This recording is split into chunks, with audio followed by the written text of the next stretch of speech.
Eugene, yes.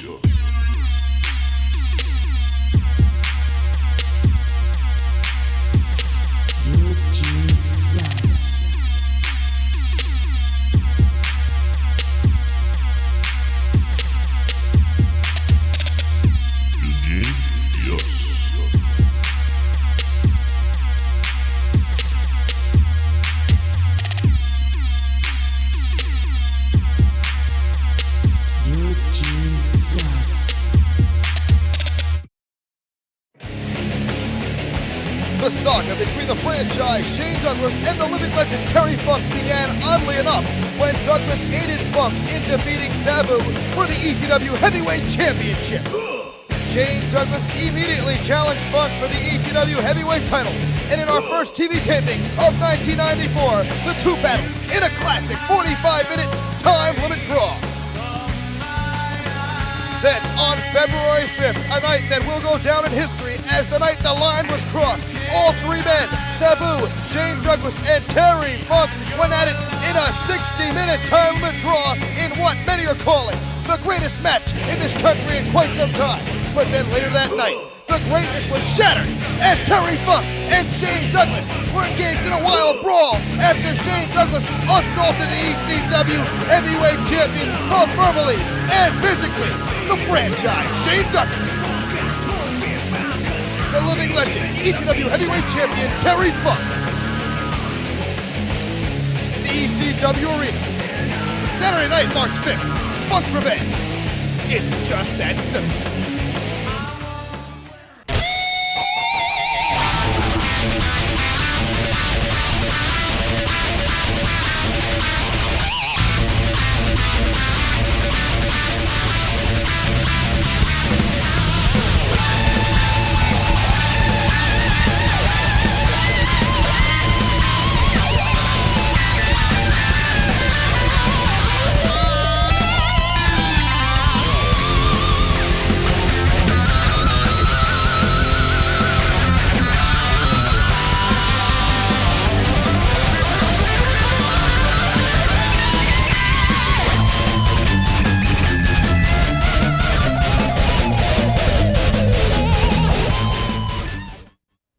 Hello everyone and welcome to another week of NWA Eastern Championship Wrestling. I'm Joey Styles in the Eagle's Nest, high above the ECW Arena, and what a program we have for you. We'll be taking a look at ECW newcomer Awesome Mike Awesome. We'll see the newly reborn, a man who's once again found the killer instinct that brought him to the top of the wrestling world. I'm talking, of course, of the Superfly Jimmy Snuka, and our feature match right here this week on Eastern Championship Wrestling, the television champion Sabu, first time back on TV in a couple of months, will defend his television title against the Sensei Pat Tanaka. Now right here last week in this very same ECW arena, the ECW Tag Team Champions Kevin Sullivan and the Tasmaniac destroyed the up-and-coming tag team known as the Young Dragons. In fact, the referee had to stop the match because the Dragons were deemed unable to continue. At this point, out of nowhere, the Bruise Brothers entered the ring and attacked the champion Sullivan and the Tasmaniac. As this went on, to everyone's surprise, Flyboy Rocco Rock and Johnny Grunge, also known as the Public Enemy, followed the Bruise Brothers into the ring, battled it out with those same Bruise Brothers. Ron and Don Harris threw them out of the ring, and at this point, I thought there was a kinship, a friendship even, between the tag team champions and the Public Enemy. I thought perhaps women had laid out some greenbacks to the Public Enemy, hired them as mercenaries to perhaps run interference for the tag team champions, but this was not to be. These four men came nose to nose, face to face. They came this close to coming to blows, and the story continues between the Public Enemy and the ECW Tag Team Champions Kevin Sullivan and the Tasmaniac. Now, right before we went off the air last week, those same Public Enemy, these men from the hood, found their way into Commissioner Todd Gordon's office in search of the contracts that would reveal who would be getting the shot, the title shot, at Kevin Sullivan and the Tasmaniac Saturday night, March 5th at this ECW arena. Let's go back to last week. Okay, listen. We got to find the paper, see who gets the next title shot, because we need the title. That's a good idea. Oh, look, Rocco, don't touch everything with your fingers. Oh, don't worry, Johnny. Don't worry. Go find that. We gotta find that, baby. We gotta find that title shot, because I'm telling you, I hope they don't give the next shot to the Blues We need peanuts. Brothers. We need peanuts. Put them away. We need them. We'll get them. That's okay. Okay. Gee, Johnny. Gotta be some here somewhere, Rocco. I don't know. It's gotta be in here. You gotta look. Because you know we deserve it. Just like we beat them Bruise Brothers. 1, 2, 3, right in the middle.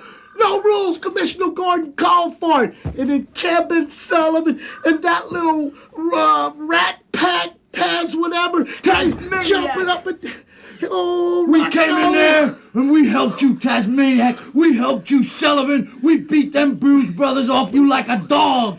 And then you turn around, and what do, Mr. Sullivan? You diss my man Johnny. Me, Rocco. He touched me. You keep your finger Touch away from me, him, and we Rocco. could have beat you like dogs. And we will. And you owe us, boys. You owe us. And we're looking for the next title shot. Papers or no papers, Johnny. We're deserving of it.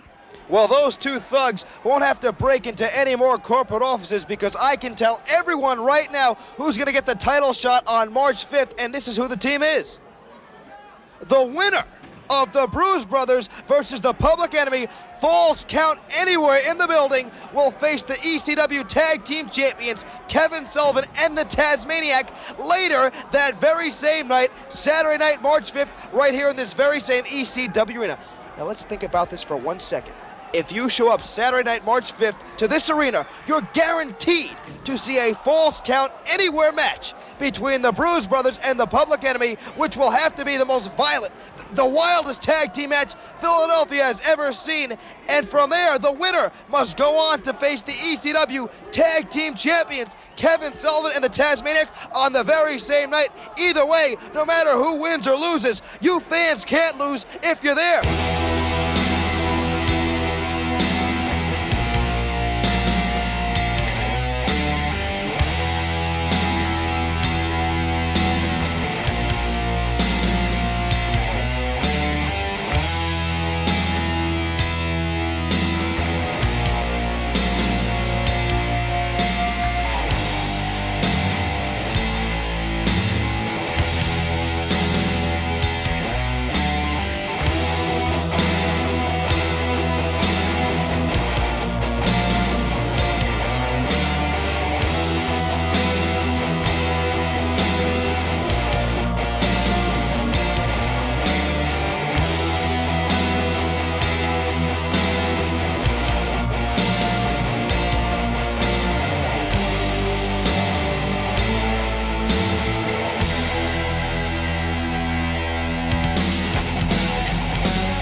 And awesome is an understatement, to say the least. I haven't seen this man, I haven't seen anyone make an impact like this in Eastern Championship Wrestling since Sabu. And there you have it, because on Saturday night, March 5th, that's who this man's going to face. Mike Awesome's getting his crack at the ECW television title when he faces Sabu. And quite frankly, I wouldn't want to be Sabu, because this man is, well, to use a cliche, he's awesome. about 6'5", 6'6", 310 pounds. Keith Shearer and Mikey Whipwreck. Well, it's going to be a long night for these two. You get a look at the size of that guy. I mean, here's a guy who spends hours and hours in the gym, and he's not just a big guy. He can move. I mean, we've got a lot of big guys in this sport who lumber around the ring tripping over their own feet.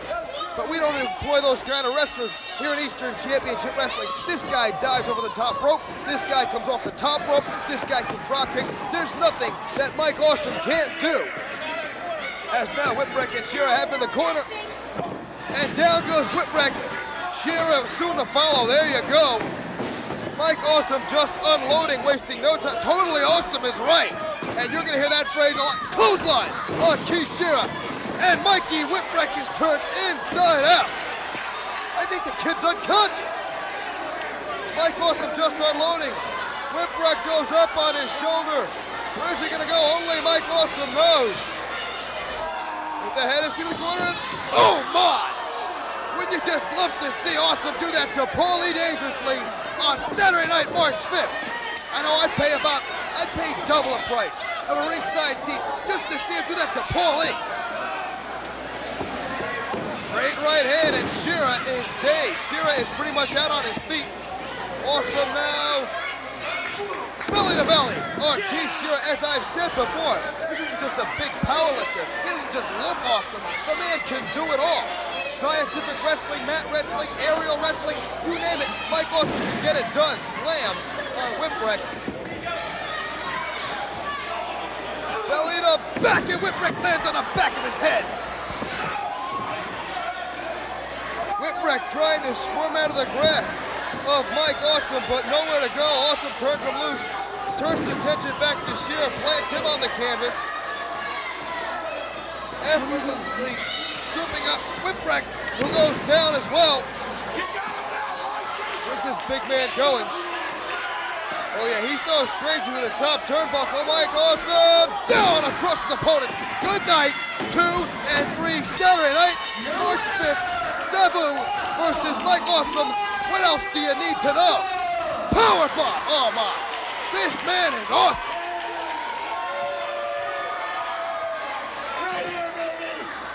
Sabu has faced Terry Funk. Sabu has faced the franchise Shane Douglas. Is Sabu ready for Mike Awesome?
Saturday night, March 5th, right here in this very ECW arena. It's Terry Funk versus the franchise Shane Douglas. Make plans to be with us that Saturday night.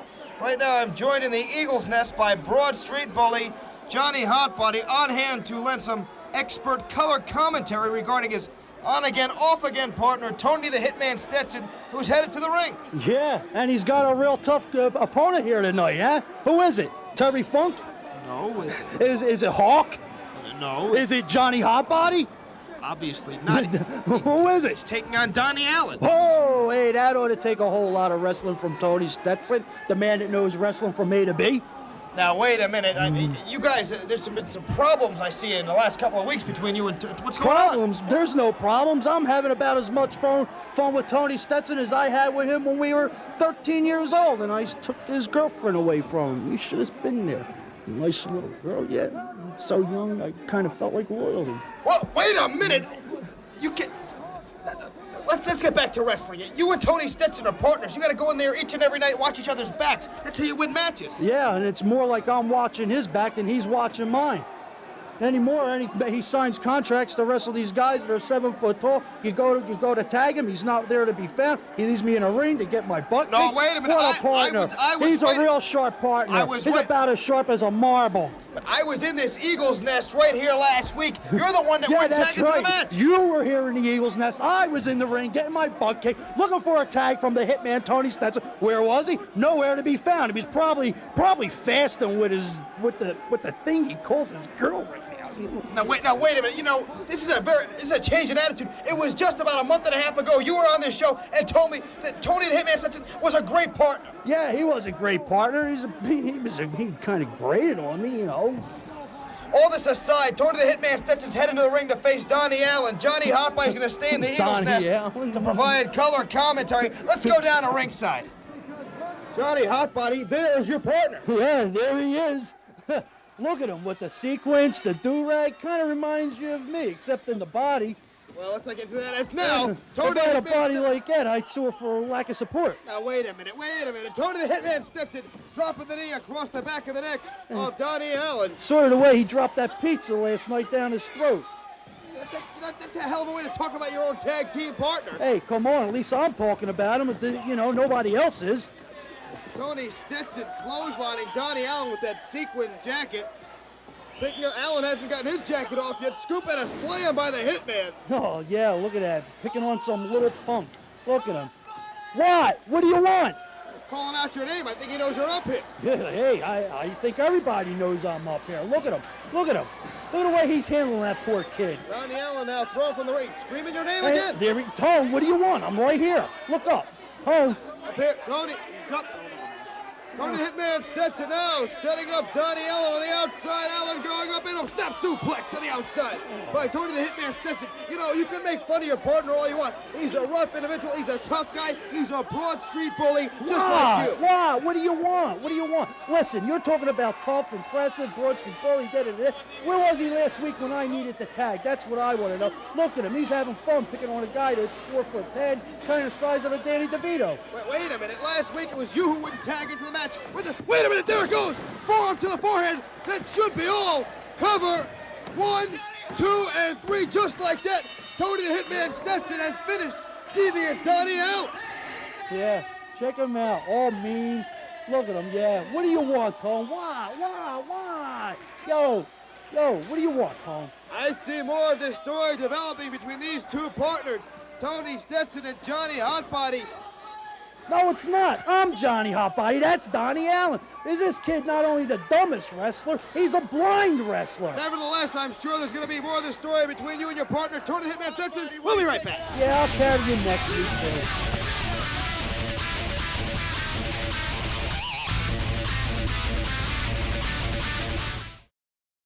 If he can't roll out of the way or get a foot up, anything, this match is over. And Tommy Dreamer's quest for title contention is over. He had it's over. That's all 1, 2, and no! Dreamer kicked out. Tommy Dreamer just kicked out of the Superfly Splash. Tommy Dreamer has done what is seemingly impossible. That splash has pinned so many athletes. That splash has pinned world champions. And Snuka going to the top turnbuckle for yet a third time. Perhaps he feels the third time is a charm. And again, Snuka hits, and that's got to be all.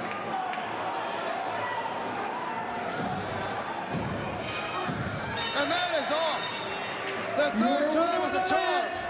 The Superfly Jimmy Snuka! Wait a minute, Snuka just headbutted the referee. That'll surely cost you the winner's share of the money. Dreamer's mouth has been busted open.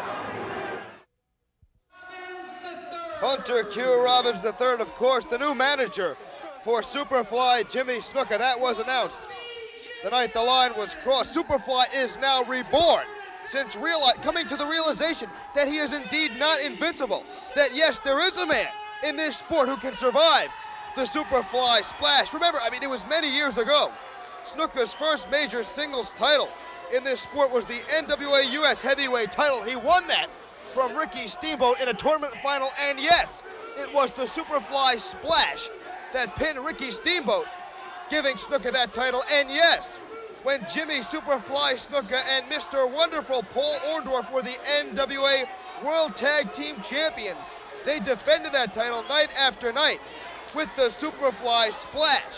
I mean, that splash is probably the most famous wrestling finisher in this sport. There is so much history that goes along with that splash. He laid out Don Morocco with that splash. And of course, Snuka will forever be remembered for missing that splash, trying to pin Bob Backlund inside of a steel cage in Madison Square Garden. But the one man who actually survived that splash, who took that and was able to kick out, is young 22-year-old Tommy Dreamer. This man is not well. This is a changed man. Who knows what goes on inside the head of Superfly Jimmy Snuka. It's almost as if he hears voices. He is driven by some inner power that he's a crazed animal is what he's become. I mean, we can credit or blame. Wow. Tommy Dreamer's got his work cut out for him. And Dreamer, of course, now the one we can credit or blame, however you want to look at it, for breathing new life into the Superfly. I mean, his career is reborn.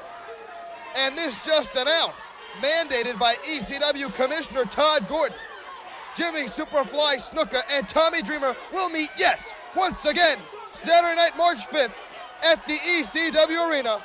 Dreamer's looking for revenge, you can bet. Snuka wants to prove to the whole world that it was a fluke that Tommy Dreamer kicked out of that splash. He'll look to hit it again Saturday night, March 5th. Snuka and Dreamer, it's a match I won't want to miss. Snuka now showing that power, throwing off Kyle Shearer. This is the twin brother of Keith Shearer, who earlier didn't fare too well against Mike Awesome. I'm sure Kyle saw that match from the back, hoping he can fare better against the Superfly. Superfly now locking up with Shearer. Shearer with the side headlock. Snuka looking for a way out of this, you can bet. Overhand wrist lock. Snuka definitely with the power advantage, but no, Kyle Shearer brings it back down. Kyle the more aggressive of the two Shearer twins. Of course, they are identical in height and weight. I believe Kyle has a 3-pound weight advantage. Kyle shot off shoulder block, running right through. That's what I'm talking about. Kyle seems the more aggressive. He's really fired up, running through the Superfly.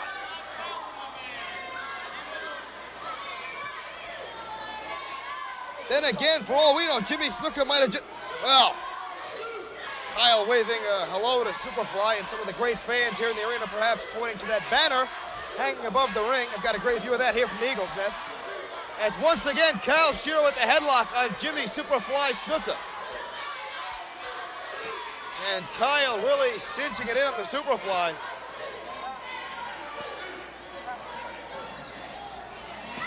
Snuka backing Kyle into the ropes.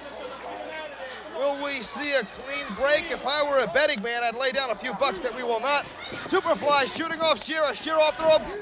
Ducks the clothesline, and Kyle Shearer connects with the clothesline that snaps back the head of the Superfly.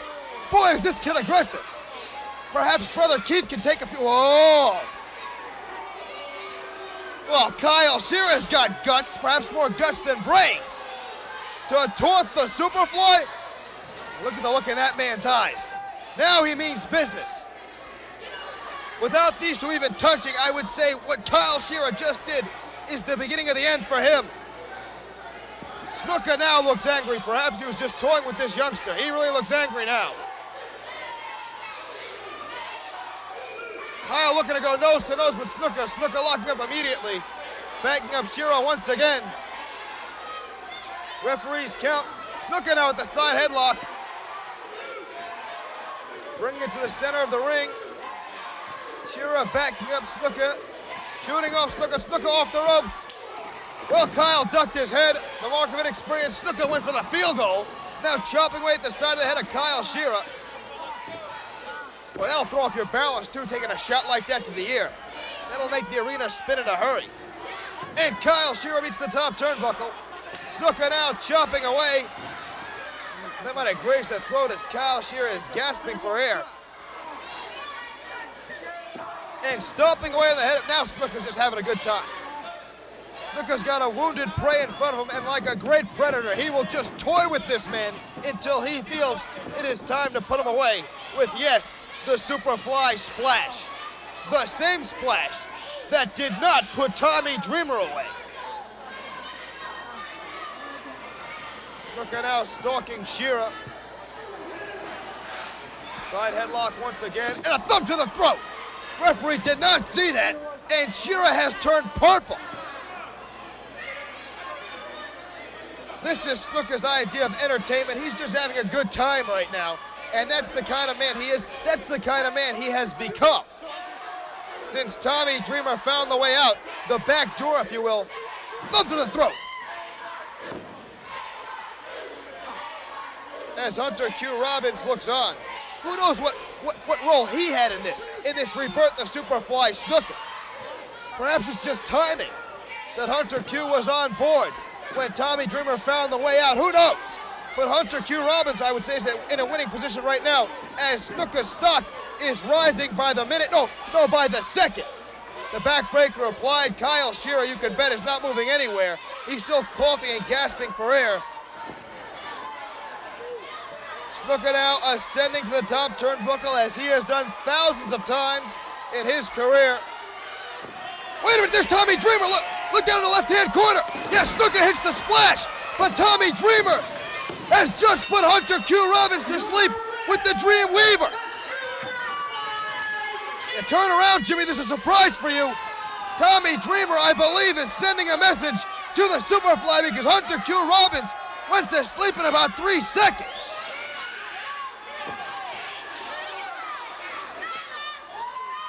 Now Snuka sees him. Jimmy to the floor. But the damage is done. Tommy Dreamer takes off. Well, Snuka's always been a master of psychology, psyching out his opponents. In fact, winning matches before they even start. But this time it was Tommy Dreamer who was sending a message that Superfly can't believe it. His manager is out cold. That's right, you Snuka, you. You've got to deal with Tommy Dreamer. He's looking for a piece of you. You busted that kid open on the inside. He's healed, he's back, and he wants you Saturday night, March 5th. What a story we have here. The grizzled veteran and Superfly Jimmy Snuka, who is now reborn and would love to be a champion once again. The up-and-coming 22-year-old Tommy Dreamer, who would in fact have to use Snuka for a stepping stone if he wanted a shot at either Sabu's television title or Terry Funk's ECW Heavyweight Championship. It's the veteran versus the rookie, Snuka versus Dreamer, Saturday night, March 5th. As we now go to the replay, it was the Superfly in a very familiar position, going to the top. It was academic that he would pin Kyle Shira, but down there you see Tommy Dreamer putting Hunter Q. Robbins to sleep. Dreamer, Snuka, Saturday night, March 5th, I'd be there.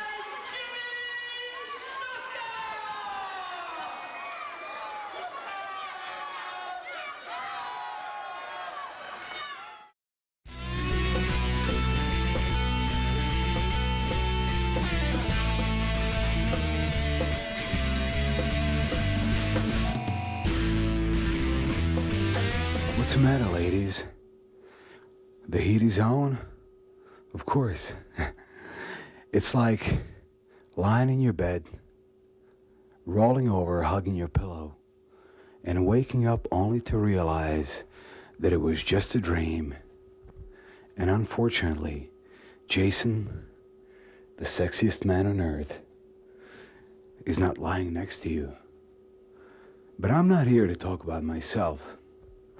I'm here to welcome back a great superstar to the ECW by the name of Road Warrior Hawk, as he makes the worst mistake of his entire life. Yes, even worse than hiring a drunken barber to do his hair. And that mistake is stepping into the ring with my roughneck, Mr. Hughes.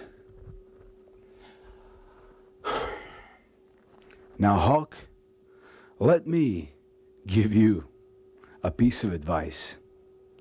Put away all the childish things, because the only rush that you're going to feel is being elevated about 8 feet in the air. And as you come crashing down through the center of that ring, remember one thing. You were fairly warned. Because remember one thing, my friend. Unlike an average American working stiff, I don't only bring home the bread and the butter for my family on the table. I work to fill my closet full of beautiful, beautiful suits, and to fill my garage full of beautiful European sports cars. As a matter of fact, I think I am due for a new Mercedes. So, Hawk, thank you, because you are going to make it all possible for me. Thank you, Hawk. And another thing, I do feel very bad for you. How do you like that? If that man sticks his nose into Road Warrior Hawk's business on Saturday night, March 5th, the only suit he'll have to worry about is the one they bury him in. Now, on a completely different note, a very disturbing incident happened right here last week on this very program as the Sandman, blinded by the Rockin' Rebel, accidentally leveled his wife, Peaches. Now, I was shocked when this happened, but what the Sandman had to say afterwards was even more shocking.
I'm here with the Sandman, and after seeing what transpired here last week, would you care to comment? Yeah, Rebel, Pitbull, Jason, I'm not done with you yet. Sandman, what about Miss Peaches? What about Miss Peaches, Jay Sully? She's home doing the laundry. You know, she stuck her nose in a man's business, and sometimes it gets smacked. Whoa, Matt, time to get out of this one. Time to end this interview. Life's a bitch. And then you marry one. You know, despite all the goings-on in this, the wildest wrestling promotion in this country, even I can still be shocked. I mean, here's a man with a wife who's a high-fashion model who has always stuck by him through thick and thin. And then you marry one? Those comments obviously disgusting and in bad taste. And speaking of disgusting and in bad taste, Paulie Dangerously is currently leading Sabu down to the ring to defend the TV title against Pat Tanaka. The psycho yuppie from Scarsdale, New York, toting that ECW television title as 911. And yet another handler leads this menace, this monster towards the ring Believe it or not, ladies and gentlemen, that is your television champion, Sabu. Sabu clawing at that chain, trying to break free. He wants into the ring, and in the worst way, in time for the ECW television title to be on the line. And we'll bring that match to you right after this final commercial timeout. There's the challenger, Pat Tanaka, and here comes Sabu. Sabu diving at Tanaka. Tanaka agilely getting out of the way of the TV champion, who is like an animal almost stalking Tanaka, who must rely on that quickness and is so far doing a great job of eluding Sabu. Sabu's got that look, and again, Tanaka able to get out of the way of Sabu. What a great athlete is Pat Tanaka. Not the biggest guy in this sport, but just as effective. His hands and feet are weapons. Sabu finally getting a hold of Tanaka. Trying to work over that leg, not sure what he's going for. I don't think Sabu is sure either. Trying to grab hold of the other leg of Tanaka, who is protecting it. He's fighting away from it. And Pat kicks him off. What a shot by... Wow, right on the point of the jaw. Paulie dangerously at 911, talking strategy outside the ring. As the challenger takes over the side headlock, shut off. Tanaka off the rope. Shoulder block by Pat Tanaka, running to the champion. Up and over near side. Sabu with a leapfrog. Here comes Tanaka. Caught in the face by Sabu's boot. And Sabu now stopping the challenger. Sabu, an athlete that really has a great blend of brawling and aerial skills. Definitely the superstar of the 90s. Impact clothesline. And speaking of impact, can you imagine what's going to happen? Cover! 1, 1.5, maybe 2.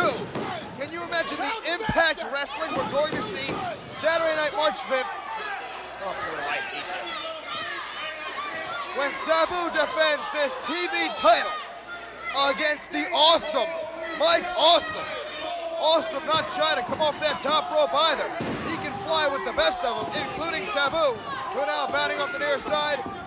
Well, the hip toss attempted by Tanaka, who instead opted for the chop, flooring Sabu. Sabu with a leg sweep, and Tanaka's head just bounced off the canvas like a basketball. I think we got him. Paulie dangerously holding on to that TV title for dear life. He can watch it disappear tonight here against Pat Tanaka, who I feel would make a great television champion. Then again, should Sabu get past Tanaka tonight, he'd have to face awesome Mike Awesome on the 5th. Nice move by Sabu, avoiding the back body drop, and Tanaka is turned inside out by a clothesline from the TV champion. Pat Tanaka looking a bit glassy-eyed, a little dazed, if you will. Here comes Sabu, up and over the top, landing down on Tanaka. Thank heaven Tanaka was able to take a few steps forward, not taking the full brunt of Sabu's 215 pounds. Wait a minute, here's 911 with the table. He's gonna throw the table in the ring, Paulie saying no. Sabu now smashing Tanaka with a chair, and again. Now Sabu setting up this table. I don't like the looks of this. Now picking up the challenger. Tanaka on his feet. Sabu just measures Tanaka and lays him out on that table. Tanaka is dazed. Oh, I don't like the looks of this. Sabu is gonna come crashing down on Tanaka at the table. Tanaka got up! Sabu just went to the table and landed on the concrete floor. This might be all. Sabu will no doubt be counted out. There is no way any man could continue after a fall like that. He just came crashing down 10 feet through a table onto the concrete floor here in the ECW arena. We don't have any pretty blue mats on the floor. Wrong promotion. This is hardcore. This is Eastern Championship Wrestling. It's not for everyone. And right now, I'm afraid to say, it's not for Sabu. 911 attending to Sabu. Paulie arguing with the ref about what? I have no idea. The referee's count continues. 911 helping Sabu in the ring. Tanaka should just go for the cover right now. Tanaka, the veteran, follows up immediately grabbing a handful of Sabu's hair and chopping the small of the back. Tanaka will now, no doubt, go to the work on that back. Those vertebrae. Nice short kick to the ribs. And again, the Sensei Pat Tanaka really unloading. That may be the beginning of the end of this match for Sabu. Hell, that may be the end of his title reign as ECW television title holder. The referee asking Sabu if he wants to get up. First of all, I doubt Sabu speaks English. Second of all, I don't think he'd ever quit. You'd have to break his back. Paulie shouting encouragement to Sabu. 911 looking on as well. As the challenger now, Pat Tanaka climbing the turnbuckles. Sabu, I believe, Sabu caught Tanaka. Sabu was playing possum. Can you believe this man is up on his feet? And he missed. Sabu missed. Tanaka held on to the top rope. What a great wrestling maneuver by Pat Tanaka. And a chop to the chest cover. This should be all 1, 2, and you die. Yes. Yes, is that it? No, 2 count only. The match continues. What wrestling by Pat Tanaka. Just, I mean, millimeters away from being our new television champion. Irish Whip in reversal. Here comes Tanaka. He's caught powerbomb, and that's all. 1, 2. Yes. Oh no, 2 count only. Once again, Sabu able to get his shoulder off the mat. Tanaka clutching his side, I believe. Sabu threw a short chop to his ribs. Both men in pain right now. This match has been short but furious in action. Both men sustaining a great amount of punishment. Sabu receiving the worst of it. And a drop kick 2 inches off the canvas by Sabu. The champion now whipping the challenger across the ring. Pat Tanaka hits face first and falls to the canvas. Sabu now, slingshot moonsault cover. 1, 2, and just like that, Sabu has retained the ECW Television Championship against the Sensei Pat Tanaka. I believe Tanaka knocked himself cold when he went into the corner. It's gonna be Sabu and Mike Awesome, March 5th at the ECW Arena. Don't miss it. Let's go to the ECW replay. Tanaka seemingly unconscious at the table at ringside. The champion Sabu up and over. And did you hear that? Through the table to the concrete floor. But yet, Sabu able to battle back. Tanaka missing in the corner. It was the slingshot moonsault getting the pinfall. And Sabu will retain the title to face Mike Awesome on March 5th. You can have this belt. I'm giving it to you. Giving it to me. Take it. Terry Funk. I'm giving it to you. I am giving you the... Giving me the belt? Isn't that silly? That is so silly. No, Todd, be quiet, because that's silly. And I know that I'm sorry that wasn't very respectful to you, but I'm telling you, you take that belt. And you know why you can take that belt? Because it's going to be the biggest thrill to me on the 5th. Whenever I take the thing back from you, that's what's going to give me the biggest elation, because I'm going to show you that this old man is not as easy to push around as you think he is, as you should have found out tonight. Terry Funk. Don't put my finger on your chest. I understand that. I won't. You don't have to give me any belt, Terry Funk. I won't touch you with my. You don't have to give me a belt, you old piece of. Gentlemen, please. Hey, come on. Gentlemen. You don't have to give me the belt. Because I'm taking the belt. How's that, huh? How's that, you son of a... Huh? Gentlemen, please. Oh, guys, come on, what's the matter with you guys?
Hello, everyone, and welcome once again to NWA Eastern Championship Wrestling. I'm Joey Styles in the Eagles Nest, high above the ECW arena, and the wrestling world is still abuzz about the incident we saw right here last week, the press conference involving ECW heavyweight champion Terry Funk and challenger, the franchise, Shane Douglas. I still can't believe what I witnessed that evening. Now, Todd Gordon is on the program this week, and he is going to announce the main event for Saturday night, March 5th, for right here at the ECW arena.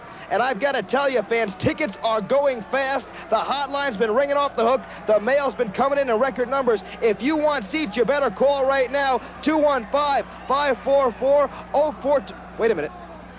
Hey, let's not waste any more time. I understand that Commissioner Todd Gordon is standing by with my broadcast partner, Jay Sully, with some up-to-the-minute news regarding Saturday night, March 5th. Take it away, Jay. Thank you, Joey Styles. This is Jay Sully with ECW Commissioner Todd Gordon. And Todd, the time has come. It's time to announce who the #1 contender is here in the ECW, the man who will be facing Terry Funk for the heavyweight championship March 5th at the ECW arena. Well, as you know, Jay Sully, I met this week with the NWA Board of Governors, and they mandated who should be the #1 title contender. They mandated who gets the title defense. Much to my chagrin, they've determined who will get that shot on March the 5th. So in addition to seeing Road Warrior Hawk come to Philadelphia to come against Mr. Hughes, in addition to seeing Sabu put the TV title on the line against the newest star in the ECW, Awesome Mike Awesome, yes, the NWA has decided that, yes, Shane Douglas, the franchise, will get the shot on March the 5th for the title. He will go up against Terry Funk in a match.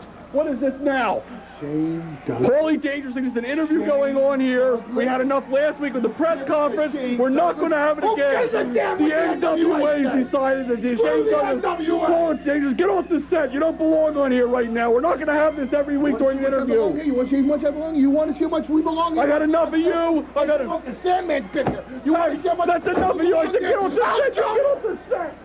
I've had enough of you. I've got enough of all of this, Jay Sully. I can't tell you. Listen, the NWA can decide who the #1 contender is, but I'm still the president of the ECW, and I'll decide what the stipulations for that match are. And I'll tell you that next week. I'm sick of you, Paulie Dangerously, and I'm sick of you, Jay Sully. March 5th at the ECW arena, Terry Funk, Shane Douglas. Well, the tempers here in ECW are certainly flaring. Nobody happy about the franchise, Shane Douglas, being awarded the title shot against Terry Funk after his antics at that press conference. No one except Funk himself was looking to slap some respect into the young franchise, Shane Douglas, the man who has stirred up so much controversy as of late here in NWA Eastern Championship Wrestling. And speaking of Mr. Douglas and his manager, sensational Sherry Martel, those two are headed down to the ring as Douglas goes one-on-one with our own underdog, Chad Austin.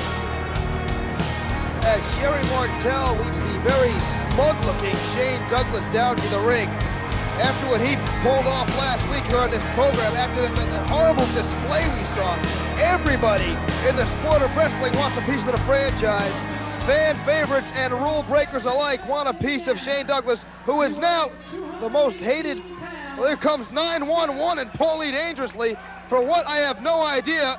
911 has got a hold of Chad Austin, has pulled him out of the ring like a small doll, and is throwing him from ringside. Since you want Sabu so damn bad, since you want to be the best. Sabu's in the ring. Here comes Sabu. And Sabu is now going to work on the franchise, Shane Douglas. As I said a few moments ago, the franchise now the most hated man in wrestling after his comments claiming he is the uncrowned ECW heavyweight champion. And you can bet Sabu and Paulie took exception to those comments, as now Sabu unloading on the... Wait, the franchise fighting back. The franchise now going to work on Sabu. Snapmare takes him over, and the franchise follows up with a series of right hands. Sabu firing back. Sabu and Shane toe-to-toe in the center of the ring. What a fantastic added attraction here this week on NWA Eastern Championship Wrestling, as Sabu just going to work. Wait, Shane's from the corner. Backdrop on the franchise who hits hard. And Sabu now choking away on Shane Douglas. He's an animal. He is out of control. He has been unchained. And Paulie has directed him at double leg takedown by Shane Douglas, who is now pummeling Sabu. Sherry Martel on the apron. The locker room is beginning to empty. There's the Rockin' Rebel. They're going to try to pull these two apart. Well, Shane Douglas brought this upon himself. Yes, he has broken that plateau. He has now established himself as a singles superstar, as a singles wrestler, as a premier athlete. But at what price? But at what price? As Sabu now works over Shane Douglas. Shane Douglas wanted stardom. He wanted to be the franchise. He wanted to be a contender for the world title. Well, look what it's cost him. Every man in Eastern Championship Wrestling, every man in the National Wrestling Alliance, every man in the sport of professional wrestling saw what came down last week. They heard his comments. They saw his behavior, and everybody wants a piece of Shane Douglas. This man better have eyes in the back of his head. This man better lock his door at night. This man better have somebody else start his car in the morning, because he has angered everybody in the sport of professional wrestling, as now these two are going at it again. Every wrestler in this promotion is in the ring trying to hold these two apart, and they can't do it. Shane Douglas has ignited a fire that will not be extinguished, and you can bet gasoline will be thrown on that fire Saturday night, March 5th at the ECW Arena, when he's got to face Terry Funk one-on-one. We don't know what the stipulations will be, and it really doesn't matter, because if Douglas thinks he's in a fight for his life right now, he hasn't seen anything yet. Shane Douglas, you asked for this, and you got it.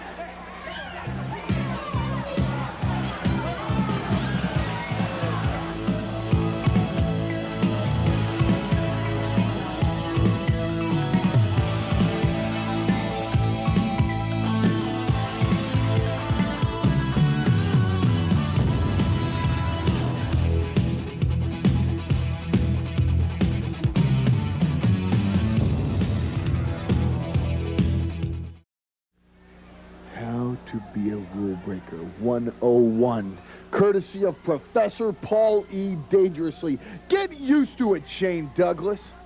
Get used to it, because for the rest of your career, you're going to be the hunted one. You're going to be the one that everybody in ECW wants a piece of.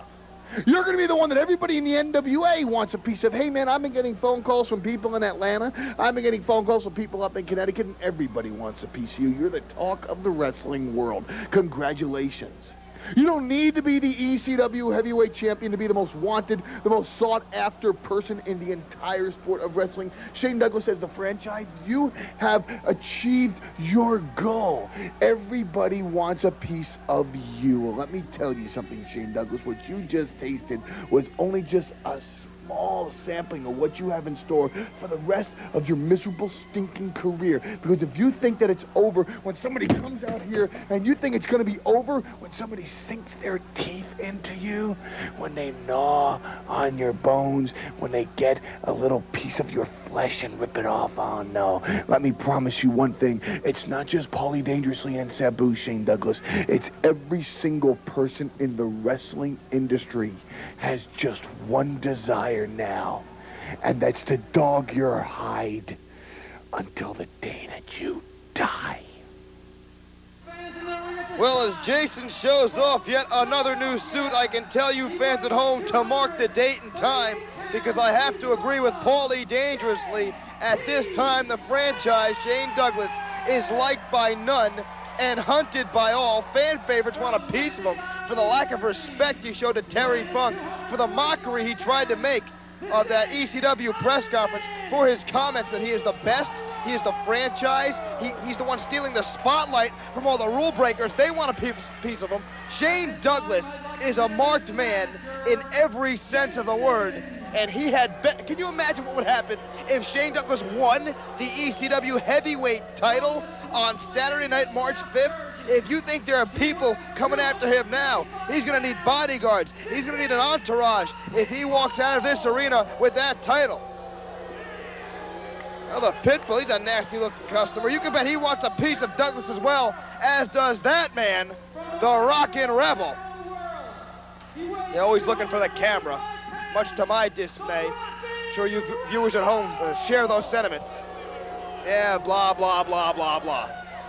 But Shane Douglas really buried himself, really dug a hole at that press conference that we saw last week here on Eastern Championship Wrestling. I can't believe that Shane Douglas would show such a lack of respect for Terry Funk, a man who is not to use a word, not to make it a cliche, but a man who really is a legend in this sport. A man who has done it all. A former world heavyweight champion deserves some sort of respect, whether you like him or not, whether you agree with him or not, whether he is friend or foe, and Shane Douglas showed no respect to Terry Funk.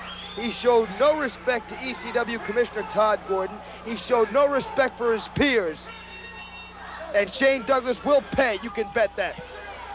Well, Jason finally leaves the ring. Ready for action here as the Rockin' Rebel receives a round of boos. In other words, I dare not repeat here on ECW television. As there you see the Iron Man, Tommy Cairo, and JT Smith. Rebel now ready to lock up with the Iron Man. There it is, collar and elbow tie-up. Rebel backing up the Iron Man to the ropes. Will we have a clean break? I think not. Right hand by the Rebel. Irish whip in, off comes the Iron Man. Up and over, leapfrog Iron Man. Scoop and a slam on the Rockin' Rebel. Hip toss. Rebel quickly up to his feet and once again planted to the canvas by the Iron Man. Has really got things going early. The Rebel retreating into his corner. But we've got to take a break. We'll be right back. Welcome back as the Pitbull is taking advantage of Jay, spitting on Jay. That's disgusting. The Pitbull now chopping JT right in the throat. Referee admonishing him. Not that he cares. Pitbull picking up JT Smith, and Jason always seems to find that camera. Smith whipped in, ducks the clothesline, and Smith floors the Pitbull. The Pitbull now retreating. Great clothesline by JT Smith. He's not one to be pushed around, especially not in front of his hometown of Philadelphia. These are his friends. This is his family here. Now a meeting of the minds, or a lack thereof, between Jason the Pitbull and the Rebel. Pitbull slithers back in. And there's a wisely advised tag into the Rockin' Rebel. He's probably the nastiest man in this promotion. And in comes the Iron Man, Tommy Cairo. Cairo's ready to go. No love lost between these two as Cairo muscles the Rebel back to the corner and unloads with a series of overhand rights. Whip in and Cairo loses the elbow. The Rebel immediately follows up. Kicks to the midsection. And a forearm to the face. Scoop and slam by the Rockin' Rebel. Rebel now stomping away on Tommy Cairo, who goes over to provoke JT Smith. In comes Smith. Referee's back is turned, and you can bet these two will take advantage of it. Well, that's smart wrestling. I hate to admit it, but that's smart wrestling, and powerbomb on the Iron Man. Fantastic high-impact maneuver by the Pitbull. Why he's not going for the cover, I don't know. He's telling JT to kick. He should be going for the cover. As now the Pitbull wrenches that arm. Kicking Tommy Cairo. I haven't seen it. I haven't seen that from the Pitbull. That came out of nowhere. Obviously versed in some forms of the martial arts. Those feet are dangerous. I had no idea. And the Rebel now trying to dislocate the shoulder of the Iron Man. Clothesline and floors Tommy Cairo. And again, there's no cover. Rebel off the ropes. Leg drop on the Iron Man right across the throat. And again, this team refusing to go for the cover. Well, they're obviously trying to send a message. They're looking for stiff competition. Perhaps they want a piece of the tag team champions, Kevin Sullivan and the Tasmaniac. They're not trying to pin Smith or Tommy Cairo. They're sending a message. They want to be top challengers. They want a piece of the gold. Be it the ECW Tag Team Championship or the NWA Tag Team Championship. Cairo up and over, a belly-to-belly suplex by the Pitbull, and very nicely executed. Tag back into the Rebel. Cairo set up, and the Rebel goes right downstairs. Never one to miss an opening. Iron Man whipped across the ring. Rebel sets up. This is the clothesline. Rebel from across the ring. Double clothesline. Both men go down. Tommy Cairo's been in there a few minutes too long. He's got to make a tag. He's got to bring JT Smith back into this match. Smith is raring to go. The Rebel with a thumb to the eye for good measure. What a fantastic maneuver by the Rebel, just to blind Tommy Cairo so he can't make the tag. Cairo can't see who to make the tag. Yes! Referee saw it. In comes JT Smith. Smith unloads on the Pitbull. Rebel tries to get in the ring, doesn't make it. Smith unloading on everybody. He's unloading on the Rebel. He's scoop in, drops the Pitbull on the back of his head. And one for the Rockin' Rebel. In comes Tommy Cairo. Cairo's got a piece of the Rebel. JT's going at it with the Pitbull. Pitbull now hammering away on JT Smith, who had the momentum going just a few minutes ago. Smith whipped into the corner. The Pitbull just floors him with the clothesline. The Rebel meets the guardrail on the outside. But in the ring, it's JT Smith being whipped into the corner. Here comes the Pitbull. JT Smith hooked the arms. Jake's 1, 2, and yes! What a great move by JT Smith. Just like that, JT Smith gets the pin. All right, JT. And JT continues to make a name for himself here in Eastern Championship Wrestling. What a fighter that kid is. The Pitbull arguing, but it was a clean pin. And you've got no beef with the referee. The Pitbull was just outclassed. Let's go to the replay. In goes JT Smith. Right over the Pitbull. Hooks those arms. 1, 2, and just like that, JT gets the Duke with Iron Man, Tommy Cairo. Saturday night, March 5th at the ECW Arena. The ECW heavyweight title will be on the line. Stipulations to be announced next week as the champion, Terry Funk, defends his title against the most hated man in all of wrestling, the franchise, Shane Douglas, with manager, sensational Sherry Martel. The ECW TV title will be on the line as well, as Sabu with manager Paul E. Dangerously will defend against the challenge of ECW newcomer Awesome Mike Awesome. And in a very special attraction, the Roughneck Mr. Hughes with manager, the sexiest man on earth, Jason, will face Road Warrior Hawk. Hi, this is Jason, the sexiest man on earth. How do you like my gold? How do you like my suit? How do you like my sweat? And how do you like my roughneck? That's right. I am the roughneck, tougher and meaner than any Undertaker. Ha! You call yourself a warrior? Boy, let me tell you something. Back when I was growing up in the hood, I was the man that beat up the boys and took their money. Now, you want to deal with me? You call yourself coming from Chicago? Boy, I am from Kansas, under the hood, baby, the bricks. I am the man, the roughneck. You're going down with the sidewalk slam.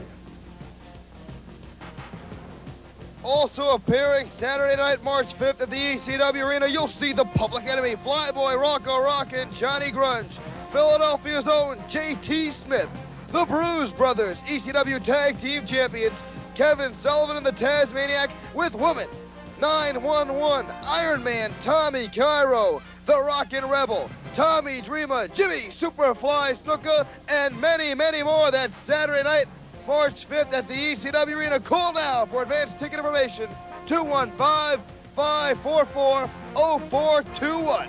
Eastern Championship Wrestling, it's not a secret anymore. Welcome back to Eastern Championship Wrestling. Now, before we go down to ringside to see the Roughneck Mr. Hughes in action, let's go back just 1 week and see the first man ever to survive the Superfly Splash. A historic moment, to say the least. It was young Tommy Dreamer. Let's go to the videotape. He feels the time is right. Dreamer has been injured. He's not moving. And like we have seen him do so many times in the past, Jimmy Snuka will go to the top turnbuckle like no other athlete can. And surely this will be all for Tommy Dreamer. If he can't roll out of the way or get a foot up, anything, this match is over. And Tommy Dreamer's quest for title contention is over. He had it's over. That's all. 1, 2, and no! Dreamer kicked out. Tommy Dreamer just kicked out of the Superfly Splash. Tommy Dreamer has done what is seemingly impossible. That splash has pinned so many athletes. That splash has pinned world champions. I don't remember anyone kicking out of that splash. As Jason shows off yet another new suit.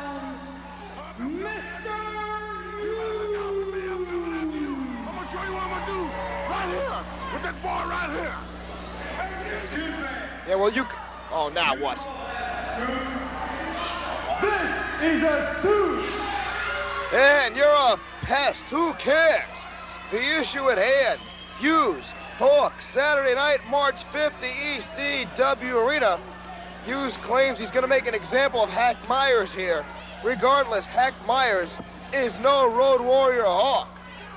Referee now checking Mr. Hughes as if he would need a foreign object to take on anyone, let alone Hack Myers. Myers set to lock up with Hughes, yes. And Hughes goes downstairs right away and upstairs on Hack Myers.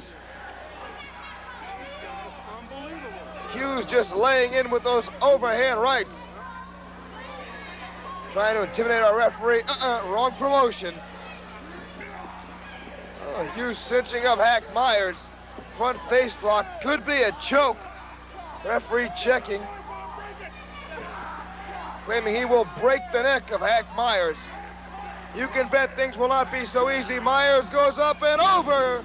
Textbook suplex by the roughneck, Mr. Hughes.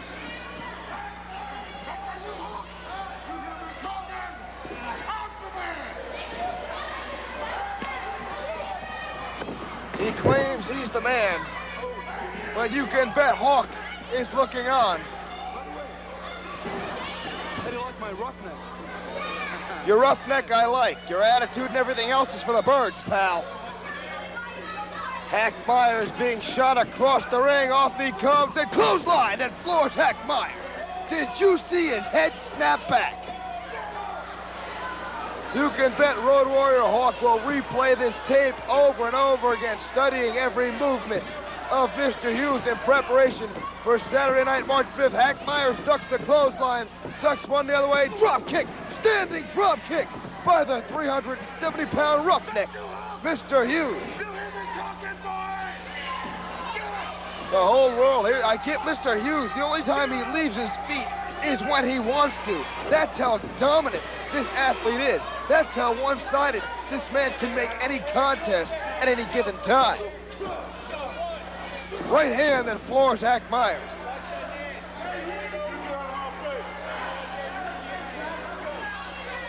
Mr. Hughes having a good time at the expense of Hack Myers, who fires away to no avail.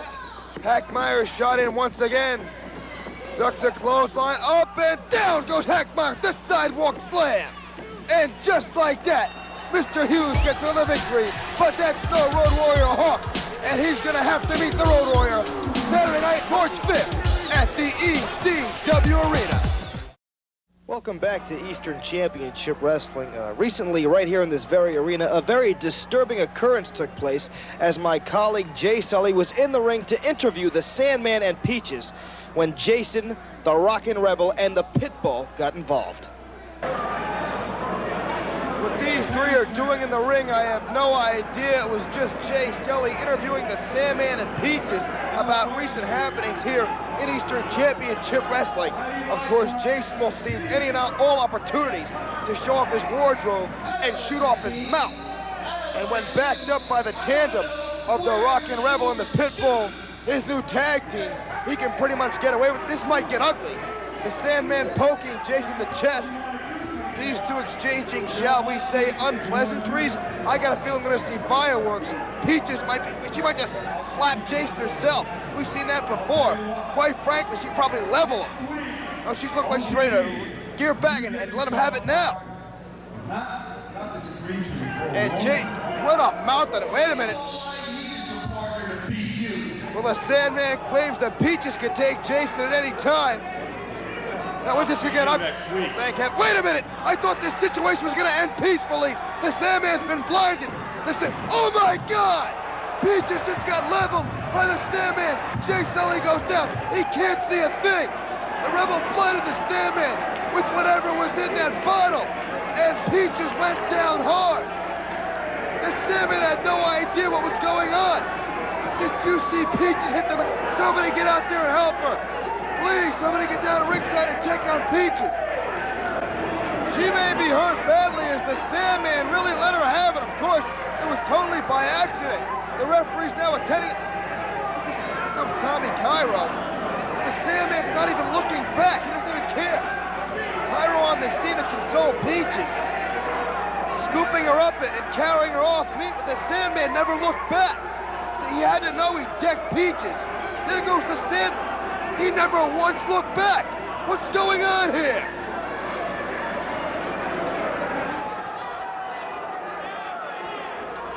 And down goes Stetson and Hotbody right away. Hotbody thrown from the ring. Is that Ron or Don? Not that it mattered. Stetson being worked over to the corner. Hotbody on the outside. Irish whip into the corner. What velocity! He bounced in and out like a Super Ball. Tag in now to the other brother. Double whip in and double clothesline across the midsection. That'll crack a few ribs. And Tony the Hitman Stetson is dazed. He has no idea where he is. He's going to make a tag. I don't see Hotbody for one thing. For another thing, he never made it to his corner. As now he's being planted by Ron or Don or up and a belly-to-belly suplex. These two are a couple of monsters. They both stand about 7 foot, 300 pounds. Johnny Hotbody is not tagging in.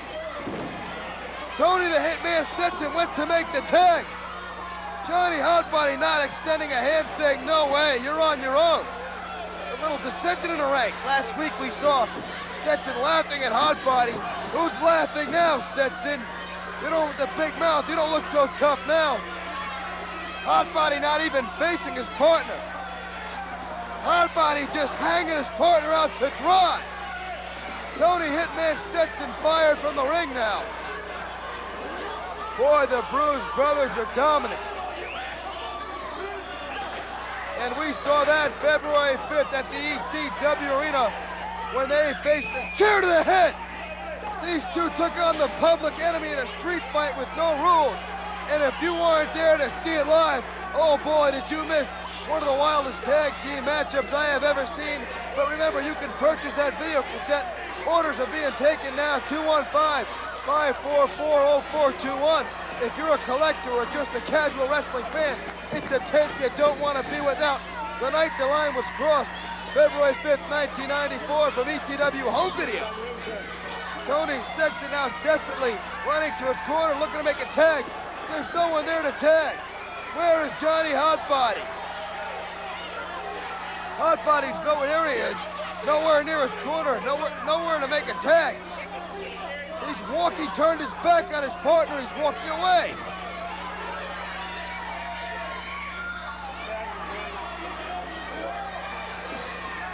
Stetson now punching out, he just decked Hotbody. Tony Stetson just decked his partner. And Hotbody is thrown into the ring. Hotbody now going step suplex by one half of the Bruise Brothers. Now stomping away on Hotbody. Hotbody. Well, Stetson giving the universal high sign to his partner and East fans in Philadelphia. Stetson had it. He's taking a walk back to the locker room. This may be the end of this tag team. As now Hotbody being whipped into the crowd. Right. They're just trying to look. This guy's a monster. These two are a couple of monsters. Stomping chairs. Johnny Hotbody may need medical attention before this one's over. But I can tell you, Vince, that the Bruise Brothers will be back at this ECW Arena Saturday night, March 5th for more ECW action. Hotbody shot in, pair of feet for Hotbody. Cover. 1, 2, 3. Good night, Johnny Hotbody. Tony the Hitman Stetson's back in the locker room. That tag team may be done for good, but this tag team is going to be around for a long time to come. The Bruise Brothers. The Young Dragons, a hot new tag team making their ECW debut, and I wish them well. Look who they've been paired with, the ECW Tag Team Champions, Kevin Sullivan and the Tasmaniac. And these two young men from San Francisco are being battered already with chairs, as Kevin Sullivan and the Tasmaniac are giving them their initiation into Eastern Championship Wrestling. These two are a couple of beasts. The Dragons, I'm sure, wishing they were back across the country. It's Kevin Sullivan out the table. The table comes down across the camera cable. We got our picture.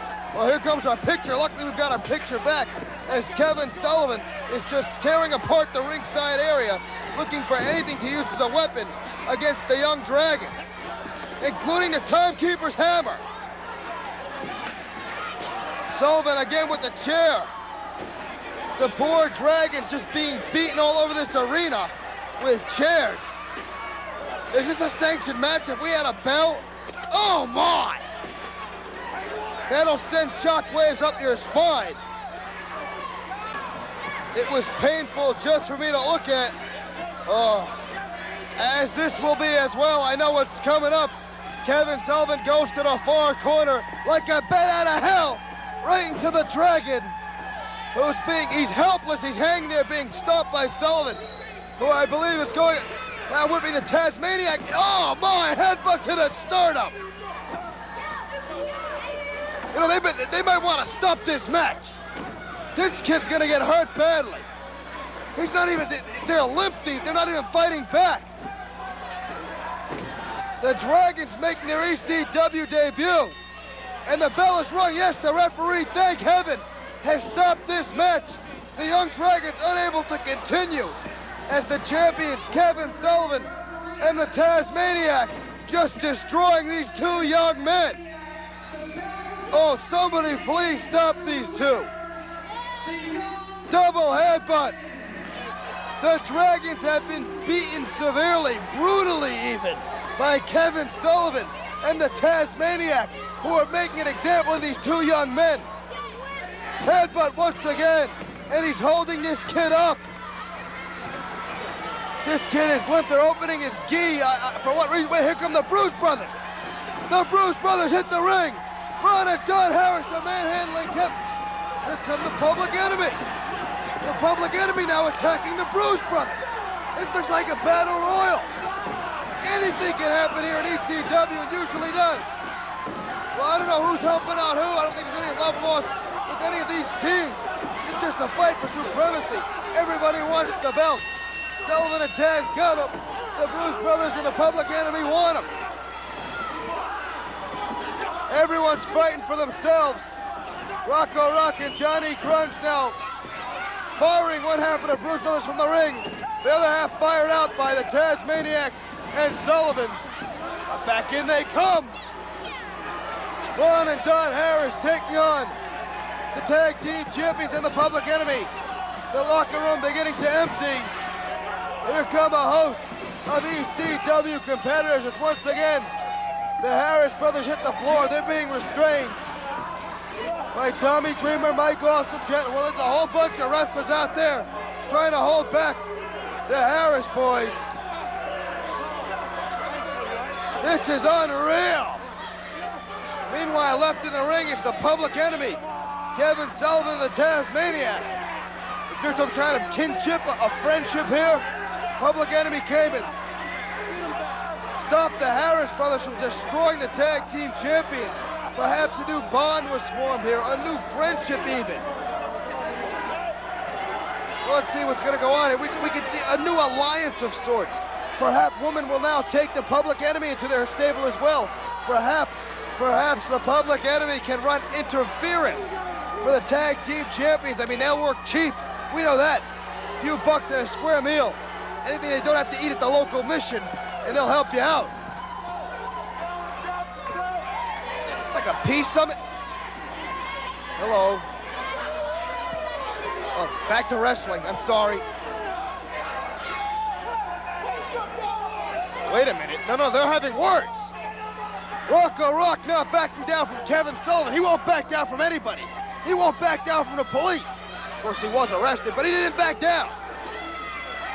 Johnny Grunge going nose to nose as well.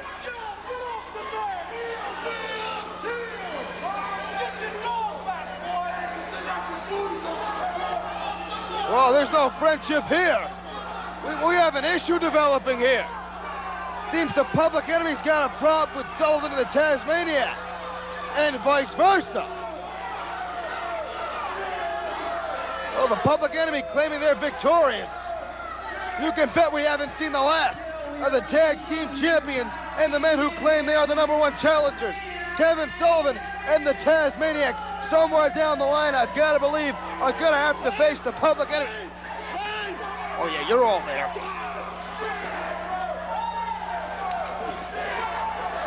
And how do the Bruise Brothers figure into all this? Well, you can bet a lot of these questions will be answered March 5th at the ECW Arena.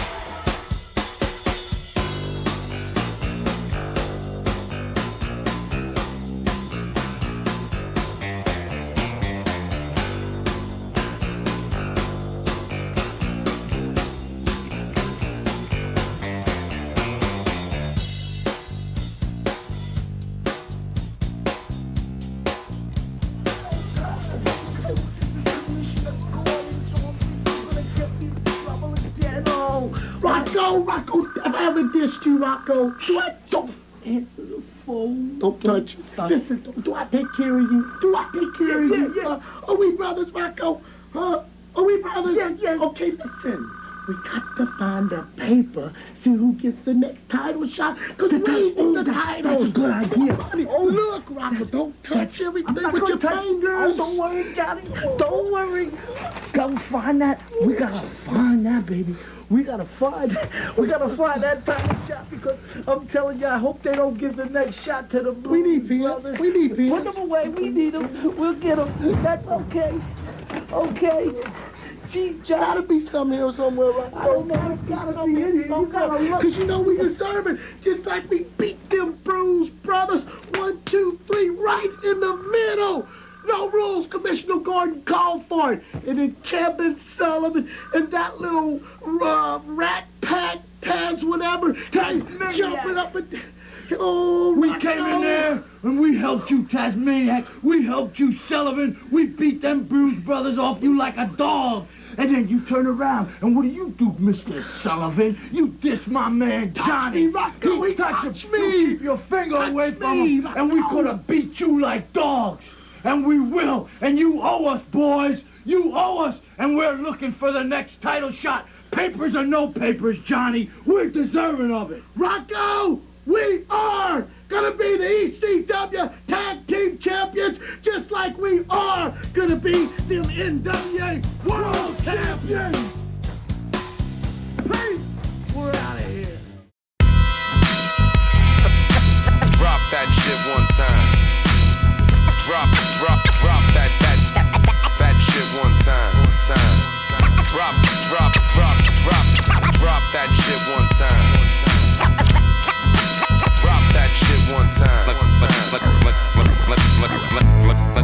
Like Coca Nostra. Coast to coast, I got them things. Like Coca Nostra. We doing it right now. Mind your business. Like Coca Nostra. Coast to coast, I got them things. Like Coca Nostra. We doing it right now. Yeah, I've been heard the rumors, people asking me why non-fiction broke up. Did you and your brother have beef? The Eric ditch Coca asking me your type of complicated personal shit. Weirdos on Twitter gossiping about whose verse is legit. Fuck do you care? Girls gossip TMCs for pussies and housewives who figured themselves to our lives. Mind your business, don't worry about the next man's plans, cause there's a very thin line between a fan and a stan. Fuck Facebook. In the real world, if you and me met, I sign your CD, snap a flick, and you respectfully step. So mind your business. Ben Franklin put it on a coin, Google it. Read a book, Donald Goins made it humorous. Exposing the planet, stop being nosy and scandalous. Spoken language, part English, half spoken is Spanglish. Speaking every time, those beyond the average prevail. Even the deaf and blind know it. Sign language and braille, mind your business. Drop that shit. Drop that shit one time. Drop that shit one time. Drop that shit one time. Drop that shit one time.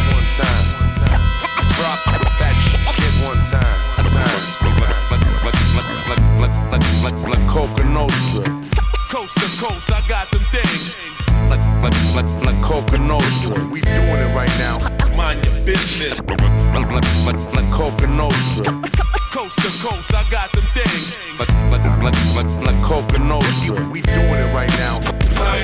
Back in the days when I was coming up, I'm hungry as fuck. Had no Air Max, no Air Max, no gun in the truck. No wheels, no deals, ain't no fun and no luck. Just a pack of hard-headed goons running amok. Dudes got checked when they talk shit to even it out. Shot the fair one and started never leaving the house. Nowadays I sit back and gotta laugh at these little dudes fronting on the internet but act like they criminals. We know the difference who the bitches and girls are. Nah, I ain't as rich as all them snitches at World Star, but I can spot a rat with the camera phone who only beefs when he's with his man cause he can't alone. alone. I've been the nice guy, but what am I, a jerk now? The shit is no good, something gotta get worked out. Your homie's coming out his face, is that your sidekick? I see the way that it is and I don't like it. Mind your business. Drop that shit one time. Drop that shit one time. Drop that shit one time. Drop that shit one time.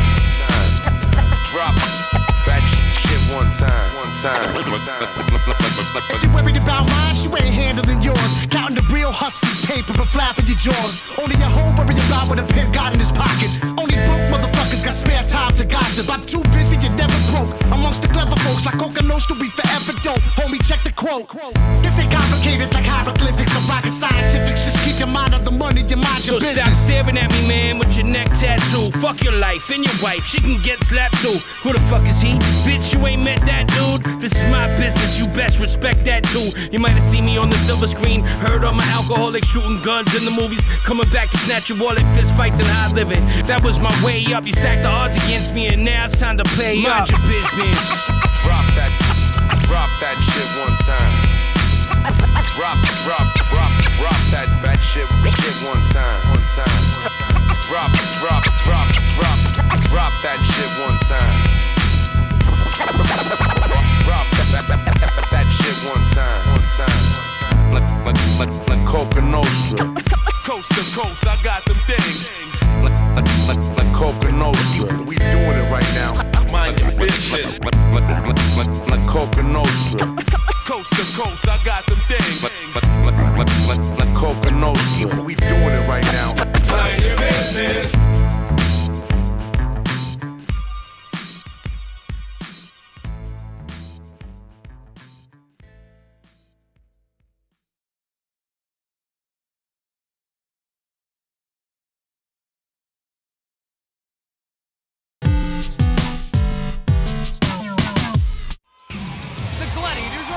Today. You have a problem with that? We're in the semifinals. Intense. It's do or die. You talking to me? Two firefighters and a California surfer dude and a future school teacher will try to slay the Gladiators. You could be making a big mistake.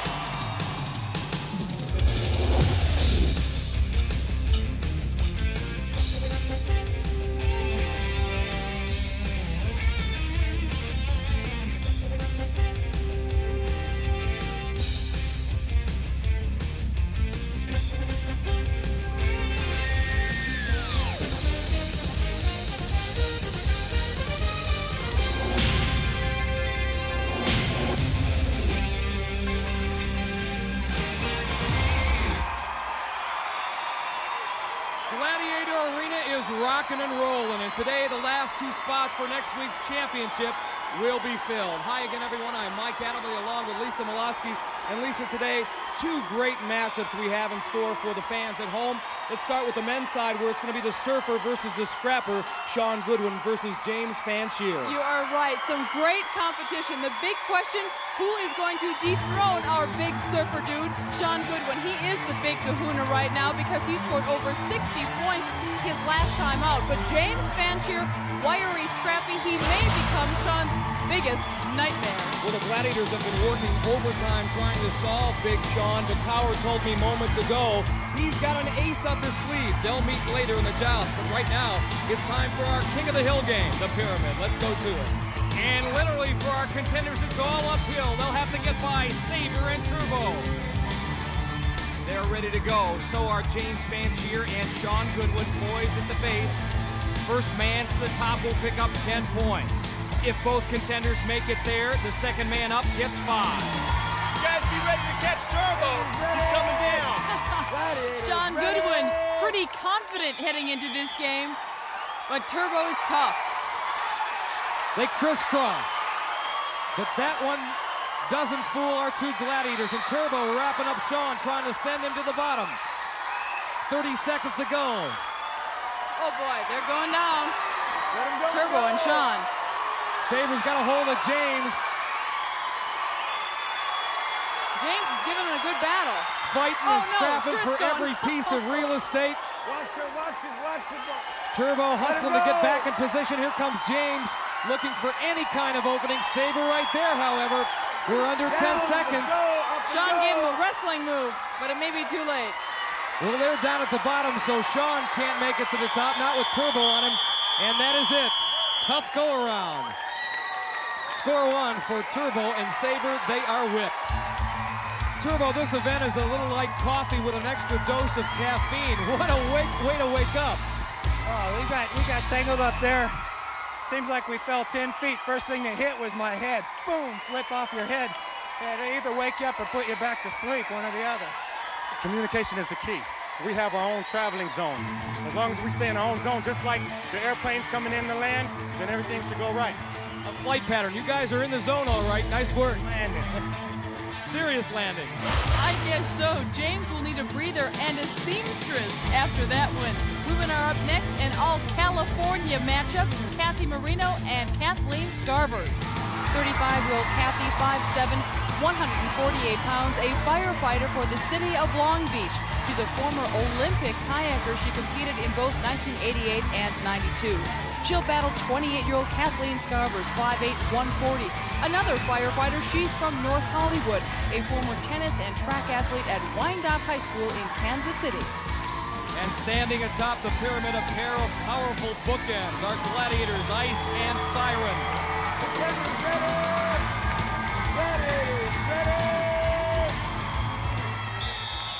In the quarterfinals, Kathy was successful in this event. Can she pull it off again? Siren following her every move. Kathleen Scarvers almost gets away from Ice, but Ice has got a foothold. 20 seconds to go. Kathy Marino on a breakaway now. Siren trying to head her off with a pass. Look out. Kathleen making a nice move here as well. Hanging on for dear life. Down they both go, both Siren and Kathy. Here comes Kathleen. She breaks away, but only momentarily from Ice. She was running out of steam, or she may have had ice. And that is it. Time expires. Kathleen happy to be in the arms of Ice. She didn't want to go tumbling about 25 feet back to the bottom. Nice battle, gals. Kathy, you nearly had Siren, but she's fast. Oh, she's fast and she's tough. And I figured, man, she threw me down once. I go, well, she's gonna throw me down. She's going with me. So we went together, head over heels. Siren, she's pretty good. That's right. You know, this reminds me when I was a kid when we played King of the Hill. I'm never gonna grow up. Great job. Kathleen and Kathy hoping to become grand champions, and the winner will take home that Gladiator Crystal. This first half semifinal, the winner today will go on to meet Kim Tyler next week. Today's winner between James Van Sheer and Sean Goodwin will meet Wesley Berry. First half champion will take home $10,000, our grand champion $25 grand in cash and prizes. Whiplash up next. Our contenders have yet to get on the scoreboard. The Own the Bone game. Contenders will try to get 10 points by pulling the double triangle away from the Gladiator or using it to pull the Gladiator out. Sean Goodwin, a Herculean task because he's got laser. And look who's watching from the sideline. His 5-year-old son, Charlie. And Laser is chomping at the bit. He dreams about this event. See how low he gets? That's tough to move. Look at that stare down. Right.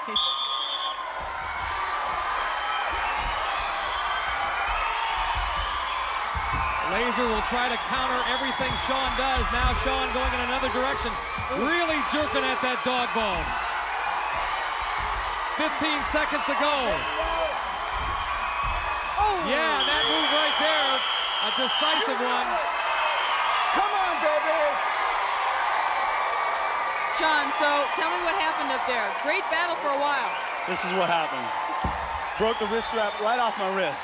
The guy is very strong. He's a very strong man. Broke the wrist strap right off my wrist. So you'll give him this one, I guess. You'll have to. Oh, I'll let him slide on this one, but I'm coming back. Great job. Laser now will try to go 2 for 2 after that dynamic performance against Sean Goodwin. Now it's young James. There's the whistle, 30 seconds.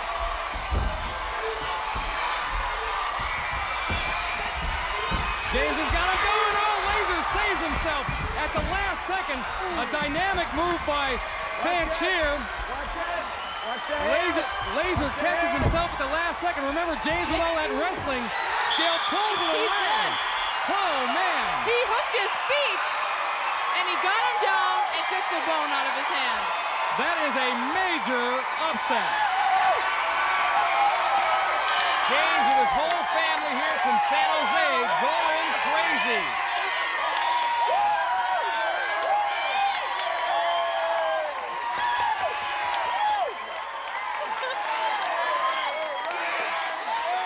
James, what a move! What did you do? Scrubber and squirrely, that's all it's all about. Was that a planned move? Yeah, sort of. Pretty much. I had some ideas in my head. Had a couple game plans to go by, and I went through them one at a time. And obviously we should point out this is his family behind us cheering you on. Great job.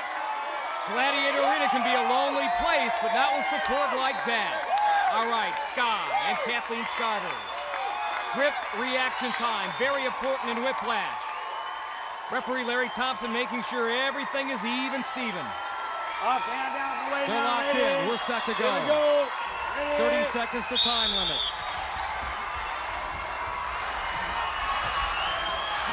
Kathleen trying her darndest to rip that doggone away from Sky or pull her outside this 20-foot ring. Nothing's working so far. 15 seconds to go. Maybe time for a speed move. Here comes Kathleen trying to pull Sky sideways. She's trying to get her off balance, but Sky's not budging. And that's it. Yes.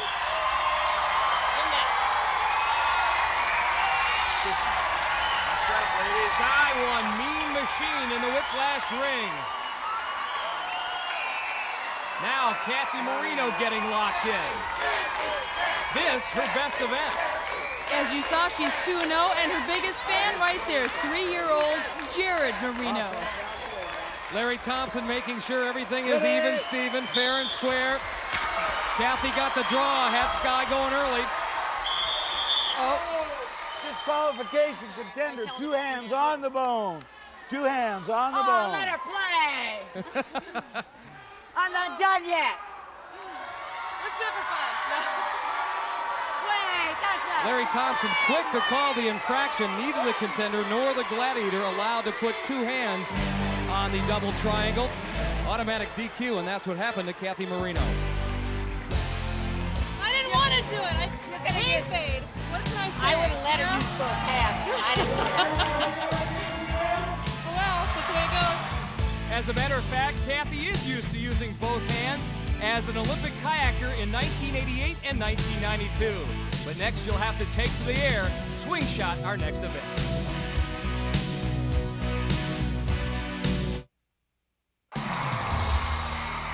Well, if ever our female contenders needed a jump start, the time is right. Event number 3, and that's exactly what they get in swing shot as they jump from their bungee towers and leap towards that center cylinder in search of points. Kathleen Scarvers and Kathy Marino, no points after 2 events, and they draw Jazz and Zap here in swing shot. Hey, my go. Well, Zap may love this event, but Kathleen Scarvers can't wait for it to begin. She had 12 points in the last round and's got a yellow, despite the better efforts of Jazz. She's got a blue now. She can put that in. It's worth 2. Kathy Marino has got 2. Zap went after Kathleen, leaving Kathy wide open for 2. Here she comes again, our Olympic kayaker. Got a yellow. Zap gets there a little late, knocks it out of her hands. Jazz waiting for Kathleen Scarvers, nothing doing there. 25 seconds to go. Kathy Marino has a blue. She puts it in the scoring bin, that'll count. Kathleen Scarvers has one. Nice grab. Kathy's got another. Pretty good effort by both women. We're under 10 seconds now. Time for perhaps 1 more point. Marino could get it. 2 seconds, 1 second, but she can't put that last blue ball in the scoring bin. Thank you. 8-5 the final. Kathy Marino wins it over Kathleen Scarvers. Kathy very serious about this event. Look at that leap. Power. Zap mistimes it. Kathy goes up for 2. And who says swing shot isn't a physical event? Kathy bangs her head on the cylinder and then gets banged by Sky on the way down. On to the men we go. James Fanchier with a 10-point cushion on Sean Goodwin, but the surfer salesman mighty good in this event. Tower and Turbo for the Gladiators. Contenders ready! Gladiators ready! James coming off that big performance against Laser and Whiplash. Trying to duplicate it here. A mid-air collision and both men walk away with points. Sean a red and a blue, yeah, and James a blue one. James has got 2 reds. If he can put those back in, he did that against Turbo too. If he can put that back in the scoring bin, he's got 6 points right there. And we still have 35 seconds to go. This is a dogfight. Sean ended up with 2 of them and both strike into his arms. Here comes Sean again. Tower will try to stop him. They bang into one another. 20 seconds to go. James frustrated because he had a lot of trouble getting back on top that time. Take out your calculators, folks. When this is all over, both men will have accumulated a lot of points. Another red for James and another one for Sean. We may run out of balls on that center cylinder. And that is it. Only 2 left. What an effort all the way around. 2 remarkable performances. Sean picks up 13 points. James, 12, a total of 25. I got him by 1. A personal best in swing shot, you still get beat. Still, that's all right as long as I'm within. That's a half a second on the eliminator. That's what it's all about. At the end, I just wanted to get around Turbo and grab those balls. You remember those old World War I pilots and the dog fights they had in midair? That's what the 4 of you... Swinging around, trying to move his arms and legs out of the way. One time I reached between his legs. It was great. So much fun. James Fanchier, our wild man. Here's another look. What a great performance. He goes up and grabs 2 of the red balls. Turbo's locking him up. James escapes. And whether it's swing shot or teaching kids how to swim in San Jose, James' philosophy, go for it. Try it all. Do everything. I mean, live right now and do it all. If it's fun, if it's a game, do it. Try it. Try everything.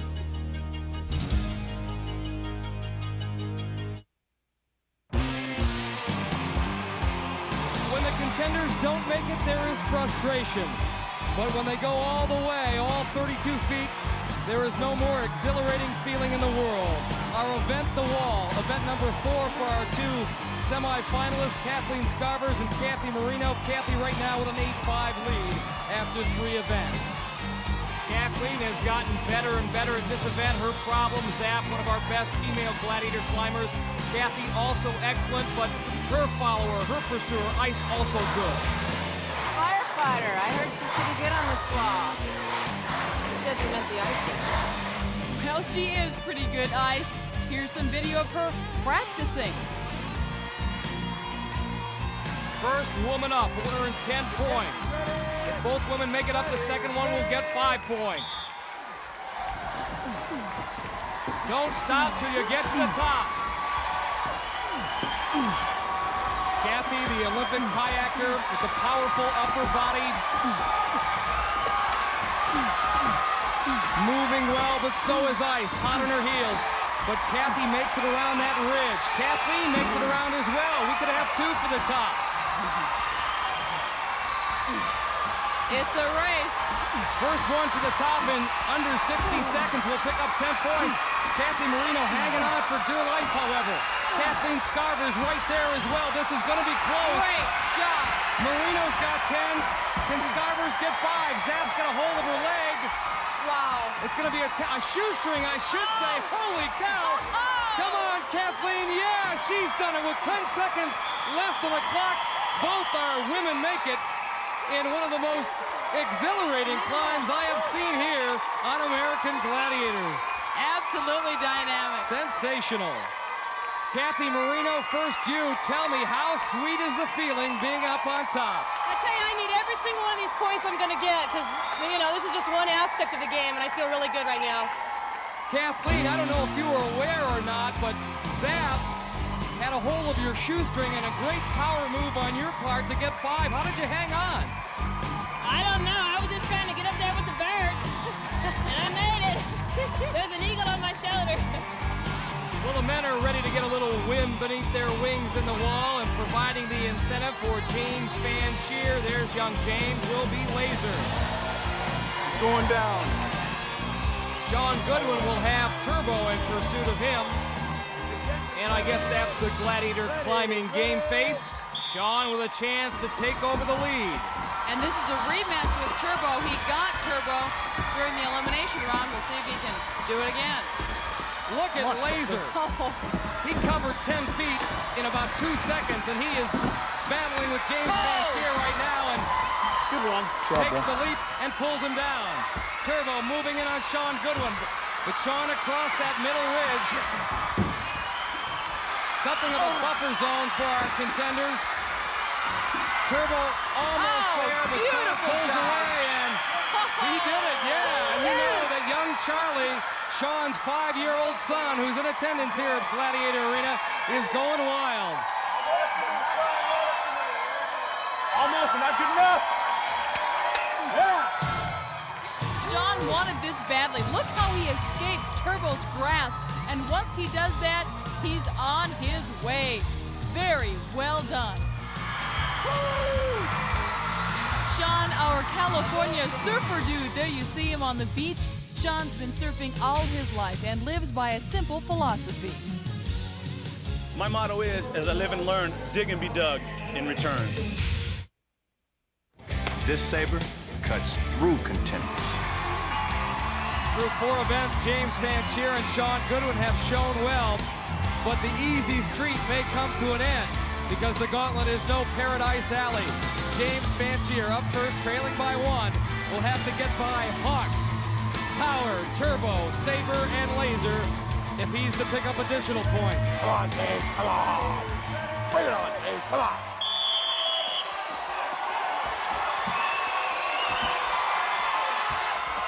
Hawk putting the hammer down. And Tower doing the same. Turbo hemming him in pretty well. Trying to leaping over Saber, that didn't work.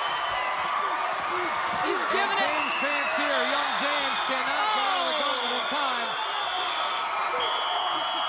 As a matter of fact, Laser knocked him out of the gauntlet. Time expired, no points. The Gladiators still pumped up. Young James getting a little shove from Turbo good-naturedly. Look at him go airborne here. Saber just puts him into the atmosphere. Yeah, Lisa, the Gladiators saw it coming, but give James credit for trying just about anything to win. On we go. He sells men's clothing at Banana Republic. Feels good. Got a lifetime to be here. But the only man that Sean Goodwin is sizing up right now are 5 Gladiators. It's his turn to face the gauntlet. Well, at 6 foot, 210 pounds, Sean should give these guys a good battle. Hawk working him pretty good with that crossbeam. He tries to bull over Tower. That's not a good idea. Now Turbo giving him the business. He can't get by Saber. 5 seconds to go. Saber and Laser, yeah, they've done it, and they are exultant. Saber, that was you. That was you. Good hustle. Good hustle. Way to finish. Way to finish. Way to finish strong. Sean Goodwin has had enough, and this is why.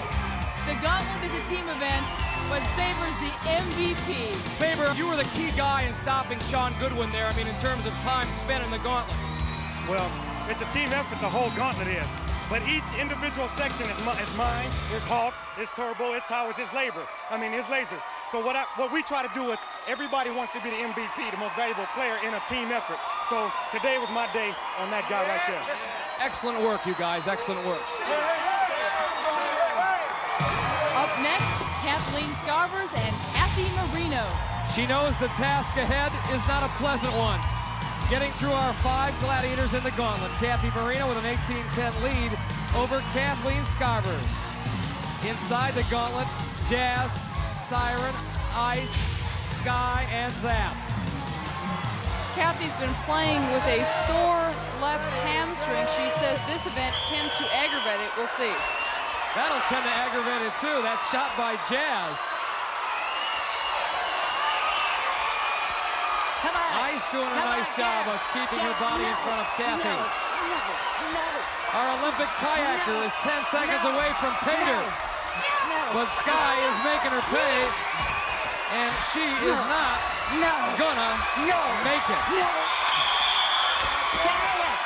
Great job.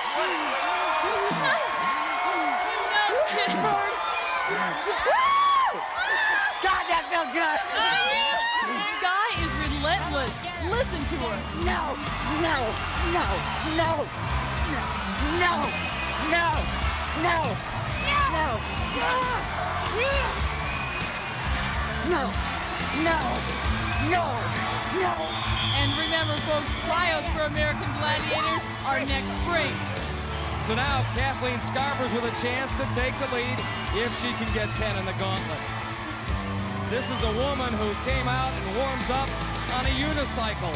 She has a small company called The Unknown Clown. She performs for children's hospitals and old senior citizens' homes.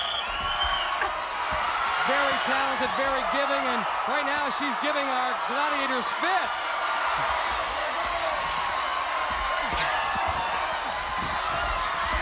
Boy, Sky is amazing. She is so tough. Kathleen able to squint by. Does she get the 5 or the 10? She gets the 5. She finished in 21 seconds, but not without a tussle. 5 points for Kathleen Scarvers. And Kathleen has really hit her stride, and the crowd is loving it. Kathleen, our firefighter for the city of Los Angeles, she loves her job. She even spent some time in the military getting toughened up for the gladiators. I mean, a gladiator, where did they get that name from anyway? Because when I get finished with them, it's going to be just the opposite. They're going to be anything to be glad about. They're going to be called sadiators. But will they shed any tears in the tug of war? Ask no quarter, give no quarter. The women set to play tug of war. Event number 6 in this semifinal match between Kathleen Scarvers and Kathy Marino. Kathleen currently trailing Kathy 18-15. She is up first and she draws Jazz. And 30 seconds the time limit. The Gladiator starts out at a disadvantage. Their platform tilted down. They do rock back and forth, and Jazz will try to get it back in a more favorable angle so she can have the leverage. Right now, leverage belongs to the contender, Kathleen Scarvers. And the tug of war is brought to you by the Super Nintendo Entertainment System, the best play here.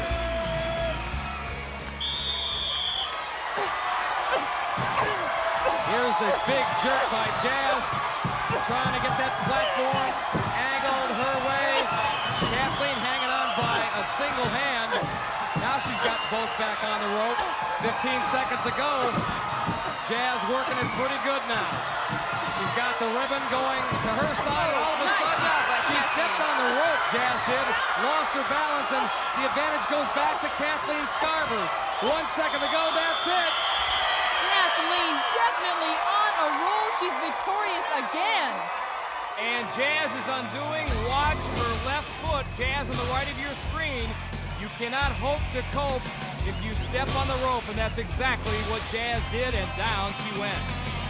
Kathleen had an opportunity for 10 points here, but time ran out. As you can see, the flag is on her side, so she does get 5 points, but not 10 because time ran out before Jazz fell off. So Jazz looking for a little revenge here. The recipient of that revenge standing at the other end of the rope. Kathy Marino lost to Siren in the quarterfinal. Right there, a graphic illustration of the initial advantage the contenders get. What Jazz is trying to do is pull that platform, the contenders' platform, to a forward position, but Jazz in trouble. Kathy too strong, and our gladiators not able to offset the advantage that we have given to the contenders. So 10 points for Kathy Marino, and she regains the lead, 28-20 after 6 events. Kathy, I was talking about your hamstring and thinking that might hamper you, but no way. I'm really motivated. I was a little upset after the gauntlet, and I'm out for blood now. Strength, power, upper body power as an Olympic kayaker. There's the reason she won. At 6 feet 210, he has been one of our bigger contenders here. Sean Goodwin, salesman at Banana Republic and a wrestling coach in high school. Undefeated in this event. He leads James Fanshear by 1. At the other end of the tug line, it's Sabre.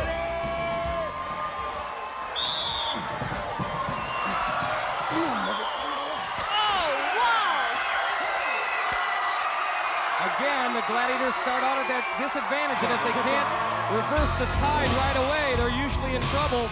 And Sean Goodwin gets 10 points, yanking the rope away from Sabre. And Sabre, much like Jazz, counting on repaying the contenders. James Fanshear 0-1, as you see there in tug of war. He desperately would love to win this event. His family, of course, they're cheering him on from the sidelines, as usual. Is it going to be payback time for Sabre? Yes. And very unfortunate for young James. He needs all the points he can get. The eliminator is looming. He's 11 down. Sabre, you said it all several weeks earlier on this show. You hate to lose. It makes you mad. It puts you in a bad disposition. That's obviously what happened in tug of war. Yeah, but I want to say this to all the kids that's watching at home. If you're going to be happy with victory, you got to be able to accept defeat. You know, the first guy beat me off the whistle. He took that initial pop from me. So what I said was, as soon as he blows the whistle, I'm taking advantage from him immediately. And that's what I did. So remember that, kids. You get knocked down once. Don't get mad and give up. Get up and do it again. Way to turn the negative into a positive. Mike, thanks. I got to get ready. Everybody say they want to go. Be on the Gladiator show where you know that if you finally make it to TV, you got to see me, the S, the A, the B, the R, the E, ooh, wee, Sabre. Sabre. Sabre like the blade. Knocking people down is how I get paid. That's enough of this talking. Get up out your chair and get some. Peace. You think I'm gonna lose in Joust this season? No way. It's not bragging if you can back it up. It's crunch time. Our crunch time event, the Joust. Towers' record is remarkable. Sean and James set to go. Ready to have some fun? Have some fun. All right. Well, the Joust is certainly Towers' idea of a good time. There's his career record, 15-1. I'm not so sure about how James feels about this, though. 1-2. James has great balance, but not good enough. Yeah. Tower wins it in 3 seconds. James, of course, very disappointed again. And for Tower, you know, it's one thing to be big. It's another to know how to use that to your advantage. 1-2. That's how quick he does it. There's the 1, there's the 2. Goodbye, James. Sayonara, see ya. Adios. Good thing we don't pay Tower by the second. We set again. You ready to have some fun, man? Fun? Fun, yeah. This is fun. I hope so. This is fun. You're not having fun? You're having hella fun. All right. Well, they're exchanging some good words now, but in just a few seconds, they'll brawl for it all in the Joust. Sean Goodwin can pad his lead going into the eliminator. Right now it stands at 11, 33-22. Under! You better get ready, buckle up.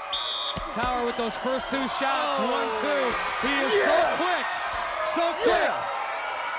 No prediction from Tower, but you could feel it. You knew that 2-second punch was coming. Yeah, a lot of fun. Good job, brother. Sean didn't have too much fun, but Tower obviously did.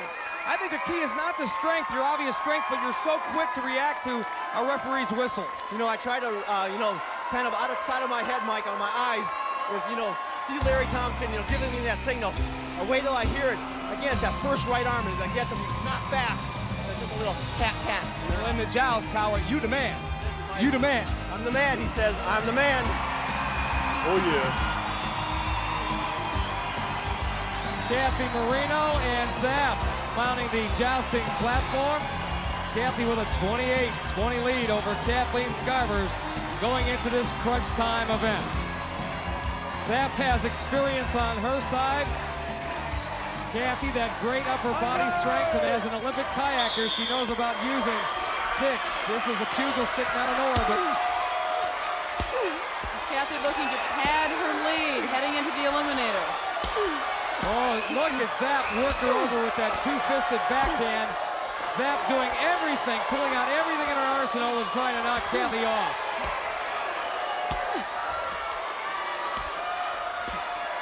Kathy! Both women wailing away at each other. Wow, what a battle. Kathy loses her helmet at the end. Now she's holding her head. Zap gave her a good shot. One more look at it. Wow. But Kathy hangs in. Kathleen Scarvers definitely needs at least a draw here in the joust to keep herself relatively even going into the eliminator with Kathy Marino.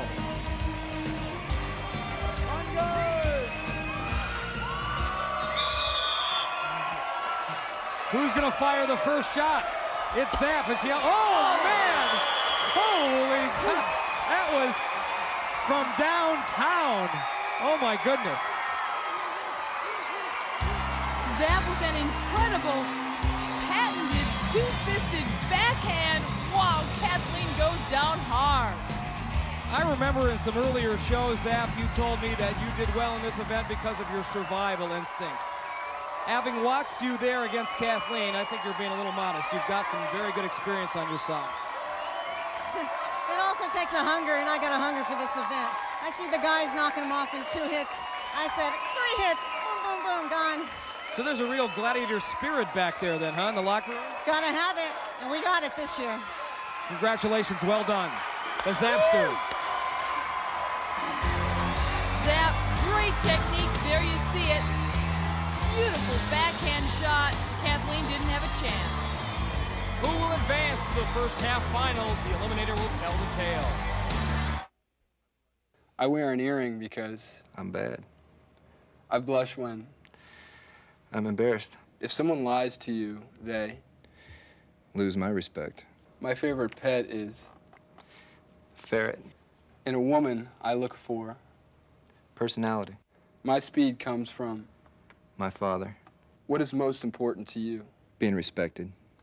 I like my name Turbo because it represents speed. In just a few moments, Kathleen Scarvers and Kathy Marino will face the eliminator. At stake, a berth in next week's first half finals. And right now, the Olympic kayaker Marino gets a 6.5-second head start on the firefighter from North Hollywood, California, Scarvers. But this eliminator race is truly up for grabs. And Lisa's with Kathleen at the start line. Lisa? Kathleen, I know you're a big fan of the old I Love Lucy show, and in one of those episodes, Lucy gets behind the 8 ball and has to swallow up all those chocolates. I'm wondering if you're ready to swallow up Kathy Marino and win this thing. I'm ready to swallow anything I have to win this. Good luck. Well, Lucy and Desi won't be waiting at the finish line, but a chance to meet Kimberly Tyler in the first half finals will. There's Kim. She obviously has a vested interest in the outcome. On course for the Gladiators, there's Siren and Zap, our penalty enforcers. And the eliminator is brought to you by Twix Cookie Bars, one of life's great kicks, Twix.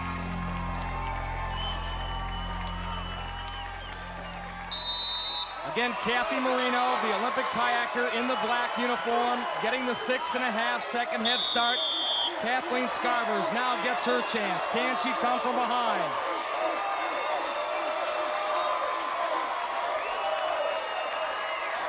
They've been two very evenly matched contenders, the firefighter and the kayaker. Kathleen will have to pump it up on that Versa climber to get back in this thing. Kathy Marino, 35 years old. Her young son, Jared here, just 3, has watched mom all the way, and she blocks at first going across that cylinder. Oh, boy. I guess that's why. That moment of tentativeness cost her. Kathleen, meanwhile, fell off the hand bike. This has been a grueling competition, and it's showing here in the Eliminator. So many tough events, too, like the gauntlet and the joust and the tug-of-war that really drain the contenders. But Kathleen Scarvers has made it across the cylinder. She's on the cargo net, or maybe about 15 feet behind Kathy Marino, but now the zip line changes matters. Let's look ahead to the treadmill. This is where this race will be decided. If Kathy Marino can negotiate it successfully, she wins. If she can't, it'll be up to Kathleen Scarvers.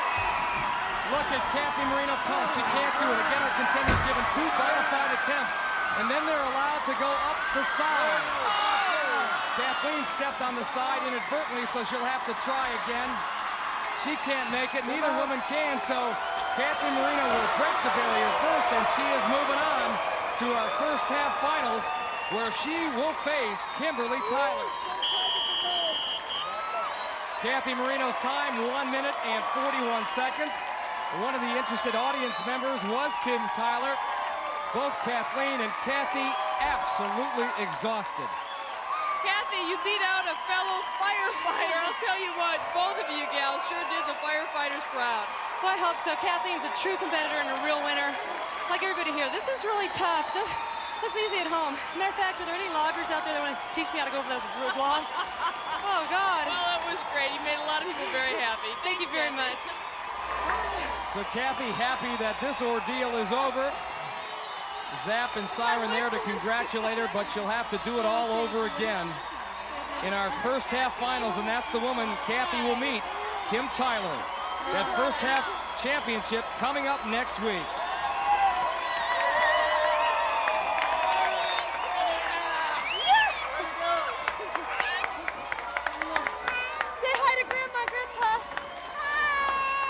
In the men's race, young James Fanshear trails Sean Goodwin by 11 points, so the surfer gets a 5.5-second head start. If he's in it to win it, young James will have to shift it into high gear. He's with Lisa. James, you have been frustrated at points today, but now is your opportunity to prevail for the city of San Jose. Never give up. That's all I can say. Is never give up. Go get him. James hasn't given up all day long. Don't expect him to change here. The winner will meet Wesley Berry next week in the first half finals. On course, there's Hawk and Turbo underneath the hand bike, and we're just about set to go. Once again, young James has to make up a 5.5-second head start deficit. Sean Goodwin, look at him pump that first climber. Young James, not bad either.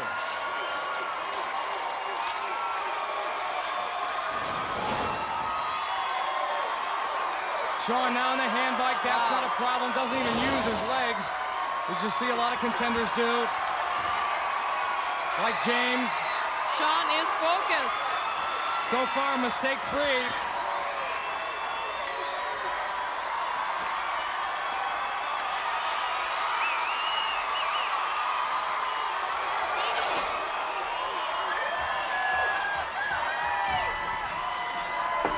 "27 years old. Sean Goodwin has had quite an afternoon. A final lunge on that treadmill. And man, he breaks the barrier big time. His time, 57 seconds. Sean Goodwin going on to our first half finals next week. Actually, Lisa, James Fanshear's time, 2 seconds better, 55. Well, Sean, you are riding one beautiful wave these days. I like to think so. I thought maybe you couldn't talk here. I guess you're a little tired. A little bit. Yeah, I am. Is this about one of the most difficult things you've ever done? Oh, most definitely. Most definitely. Aside from seeing the birth of my son, this is the most difficult and intense thing I've ever been through in my life. Well, you did a great job. Thanks. Good luck in the next round. The birth of his son, Charlie, now 5 years old, difficult emotionally. This one, emotionally and physically draining, and he congratulates the man he's going to face in our first half finals, 2 scoops, Wesley Berry. Well, next week it is the moment the contenders have been waiting for, our first half championship, the best against the best. It should be quite a showdown. Kathy Marino versus Kim Tyler. Sean Goodwin takes on Wesley Berry. That's it from Gladiator Arena for all of us. Lisa Molosky, Little Charlie.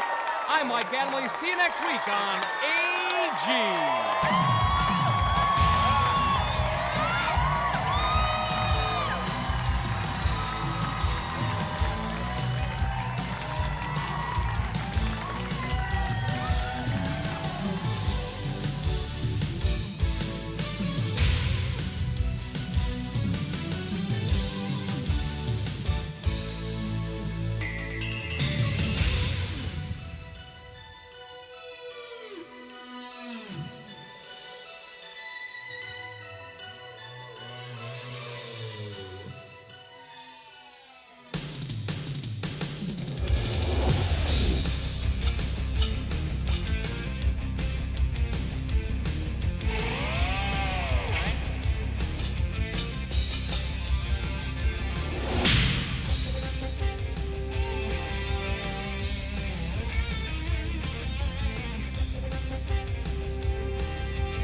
R.I.P. season begins. Murder, murder, killer, killer. R.I.P. season begins. Murder, murder, killer, killer. R.I.P. I'm like Lemurs in 85. Pull out the sword off and spray mine. Lords of chaos, perform the seance. Burn shum up in the trees. Ill bill, terminal disease. Murder the police. Nuns giving blowjobs. Gerbils in the priest. My drunk pausing like Buzz Aldrin. I put you in a fucking coffin and toss you off a cliff with a forklift. I'm awesome, so amazing and so fortunate. So if you fuck with my family, then I have to torture your kids. Cover the most villainous gang with carnivorous ants. Screaming the hard while they rip off their skin with their hands. People pay me over. The average nation's lost in default. Forcing baby stroller, decapitation, corporate recalls. Baptized in Babylon. Born to run the landmine. Marathon, the Lamb of God. They killed Camelot. Rolling like a renegade samurai. Sonomania, Romania. Huron Sania. I'm the king of Mesopotamia. A man of war in 84. My shine is just sick. Legend of the third degree. God, Hiram Abiff. Shut the fuck up. Give me the drugs. I don't resist. I'm Mike Vick. Kill your dogs. Log violent as shit. I walk around with the ice grill guard. Y'all can't stop me. Son of a widow of the tribe of Naphtali, otherwise known as the stone who ran Abi. Bite the head off of the bat while I chant Ozzy. See, I'm the lion in the yard. My conduct and unfeigned piety to God. Yeah, all of society is scarred. You talking to the wrong motherfuckers, if propriety involved. I'm a mix of Black Sabbath and a Black Hebrew. How could something be so good that's that evil? I paint portraits of pain from Arafat's easel. The 38 in the waist because the Mac Diesel. Murder, murder, killer, killer. Yeah. R.I.P. season begins. Murder, murder, murder, killer, killer. R.I.P. season begins. Murder, murder, killer, killer. R.I.P. season begins. Murder, murder, killer, killer. R.I.P. season begins. R.I.P.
All the many kung fu styles that have been developed in various parts of China, the one recognized as being the most difficult and the most deadly is the Tai Chi technique.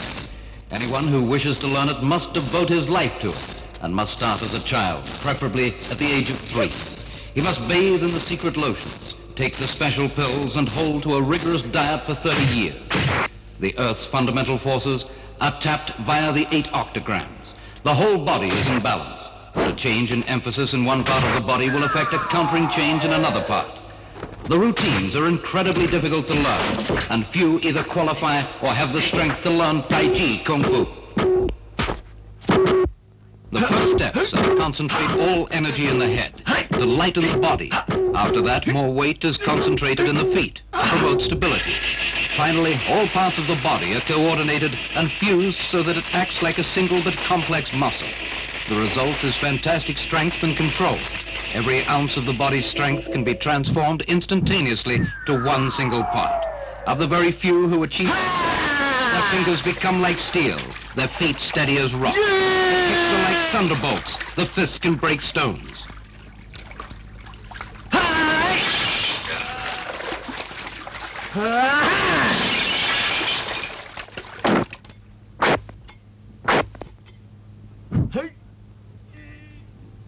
When Tai Chi is mastered, the body changes too. The voice becomes high in pitch and strange to the ear.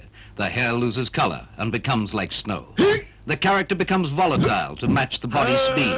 And the body, while retaining its suppleness, becomes impenetrable and impervious to weapons.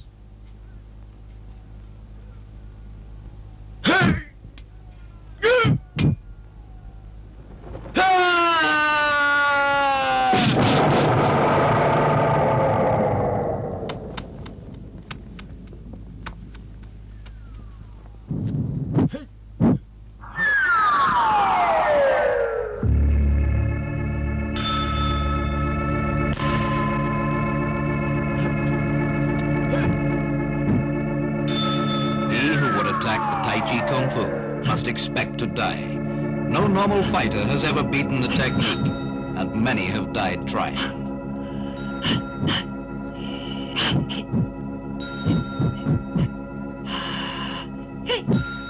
And yet, the Tai Chi expert is not completely invulnerable.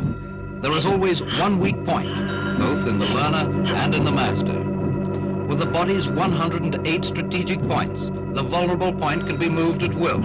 Sometimes the soles of the feet, sometimes the throat or armpit. Yet, out of reflexive habit, the Tai Chi expert will usually tend to use the same place in moments of stress to place the weak point, a habit which can be fatal. 1,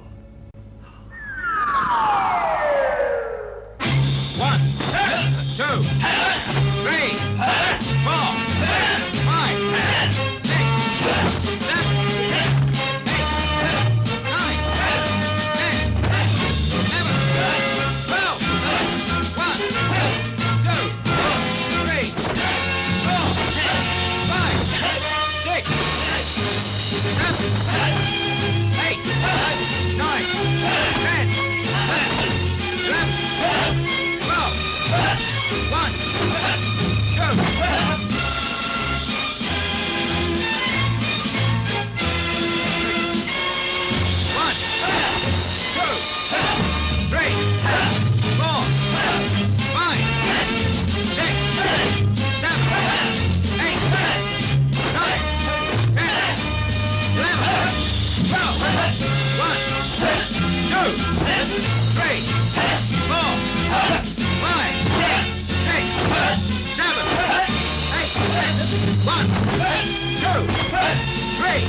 Come back!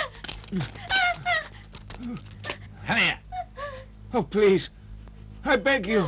Won't you please let us both go? I swear I'll repay the favor.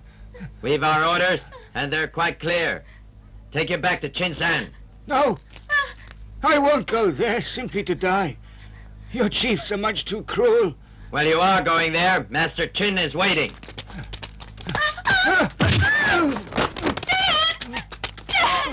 Brother, look. Let's stop them. Forget it. Brother, we've got to do something. Master has said. not to get into fights. And he also said, help the weak. Well, now, didn't he? Senior will decide. But look. Those cruel bastards. Get up. Take the sword. Because we don't like fighting an unarmed man.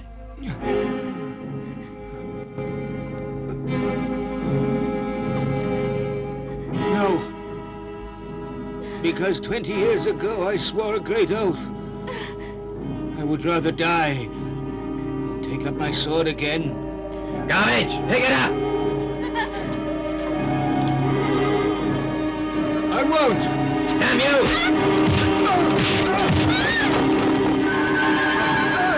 Come on, right. Hey, brother!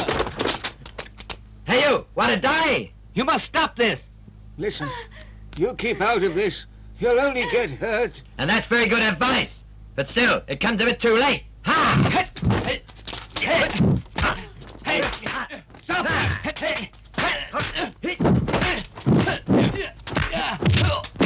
Brothers!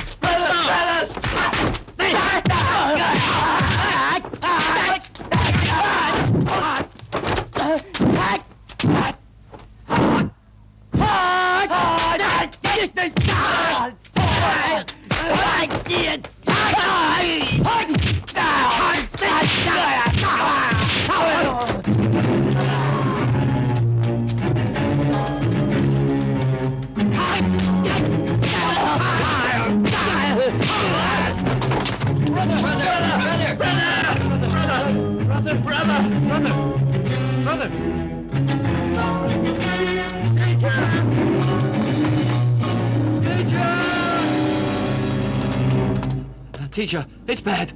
Some of the men are fighting with the two Heitai killers. It's awful. Oh? Well, let's go. Right.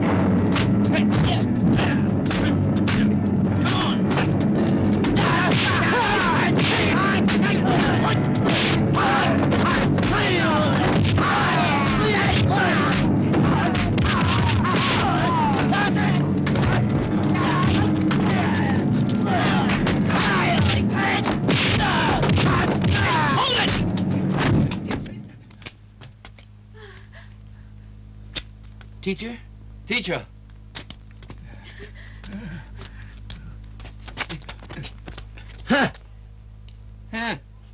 Why do you two men want to bully these two people?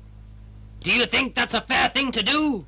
We're from Chinyin-san, where fairness doesn't count for much. I've heard much about you. They say you're tough. So I think I'll find out just how tough you are. Well, I'll tell you this. You'll regret it, because it's the last thing you'll do. We'll see!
Well, all right.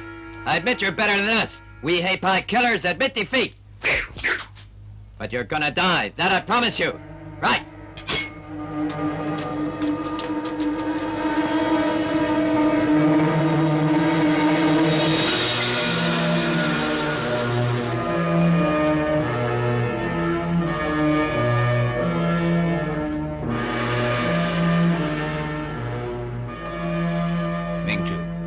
Why did this happen? Why didn't you stop your brothers? I have told you so many times. All that you're taught here, skill, strength, it's just for one end, self-defense.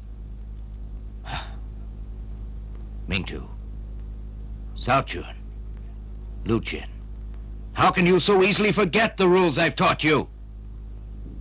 Sorry, sir. Sorry? I treat you well. Regard you as my own children. I'm responsible for you. Teach you martial arts. And now, Cheng Wu has been killed. Mingtu, do you have any idea what I'm feeling? And what I will say to his parents? Master, it was all my fault, and not the others. Therefore, I accept the responsibility. No. Master, I started it, so I'm the one to be punished, and all the others simply followed me. Master, don't punish senior brother. Master, just punish me. Master, this whole thing was due to me. I ask you, please do not punish these young men. I mean, it's really my fault. Well, I'm sorry, sir, but these pupils have done wrong. They've broken the rules, so they must be punished. No, Master. Helping the weak is surely no crime. When they saw me, they felt pity and compassion. He's never bad. So I beg you, please pardon them. You should rest. You've been injured. Ying-Ying, help Mr. Liu to his room. Yes.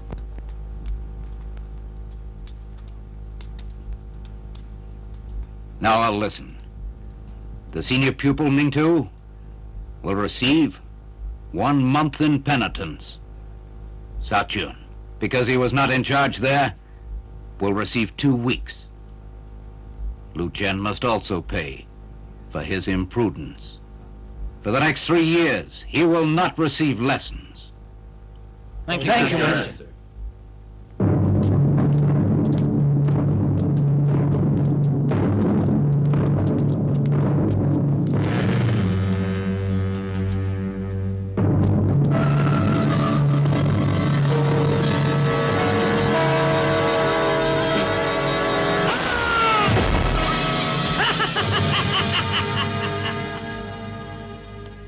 Who's leaping?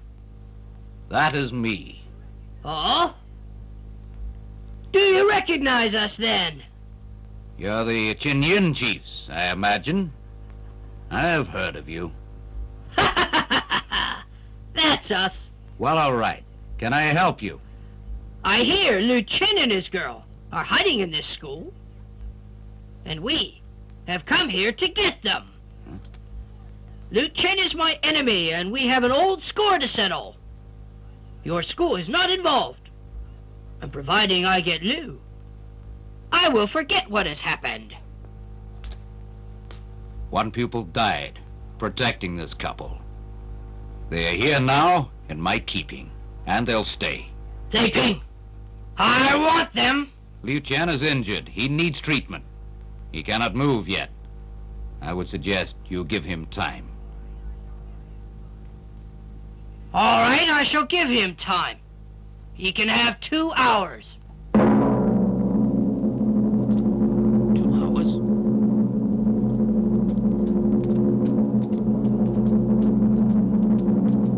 Well, I know. Those men are superb fighters. Master, in my view, we can't beat them. If we fight them, I think they'll kill us all. Don't agree. Master, listen to me. Well, go on. If we have to fight, let me go first. That will give you some time to make your plans. That way, you'll have your 2 hours, and a bit more. No. I won't permit that. What do you suggest? Since I am the cause of all this, then it's fitting that I should go out there and settle this myself. Dad, you can't do that! Dad, you go out there and they'll kill you! Sophie, I must go out. I've no other choice. I mean, otherwise they'll destroy this school. Dad! Tell me, what did you do to the Chin Ying that they want you?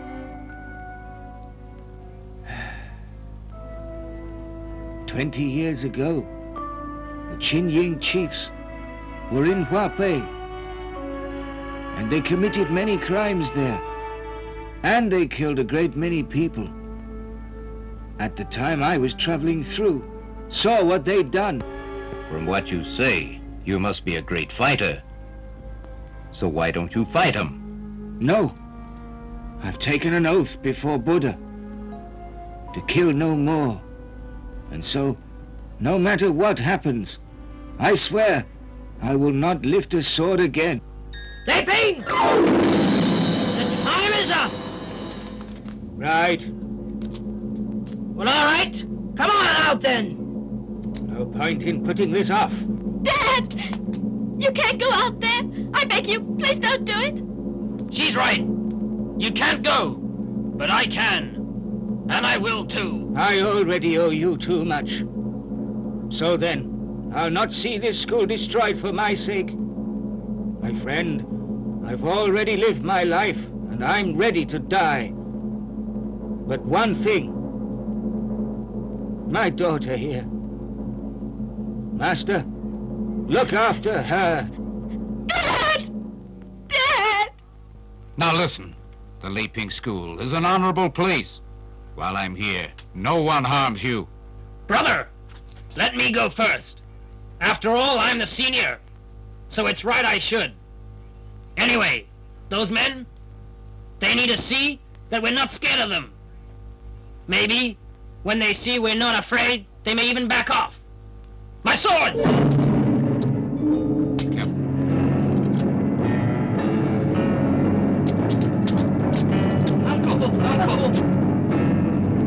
Uncle! Now wait! Now wait! Listen, you cannot go! You're no match for them. Well, maybe not. But I'll try.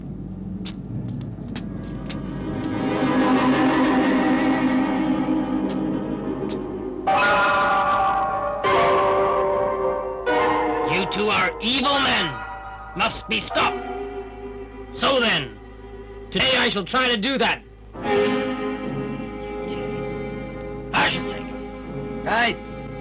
Give him a quick trip to heaven.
Statuen! You seaman! Statuen. Get my sword. Sir.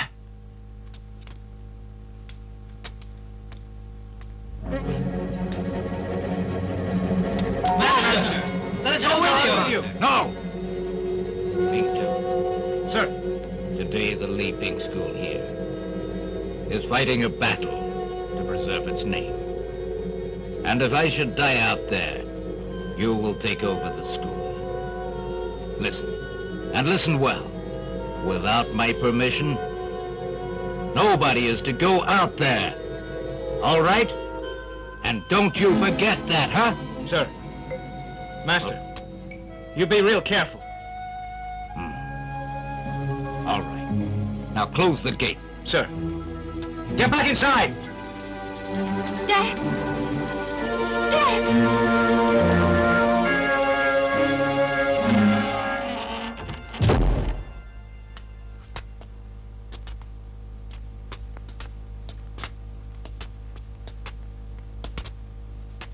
Statuen.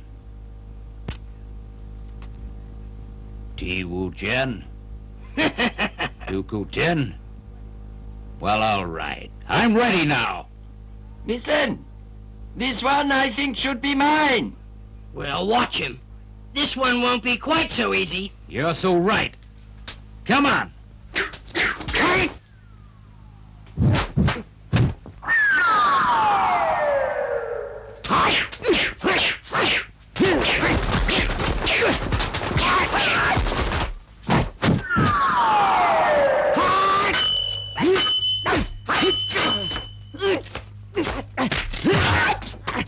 Huh?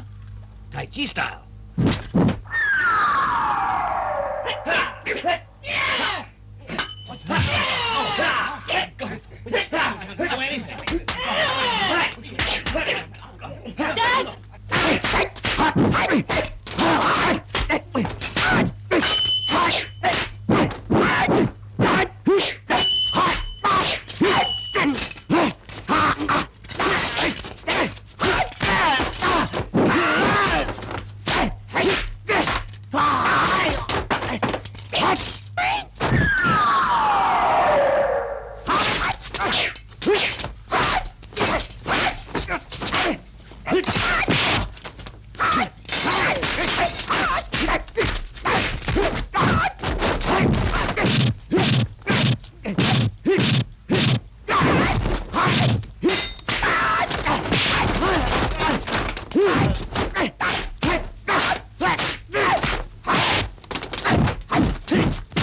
Let me get out there! Let me out there! I've got to go! Shut up! The master said to stay here. Did you hear? I must go. Dad! Dad! Well, I can go out. You mustn't go! Open up! Dad! Dad, you mustn't go! Dad!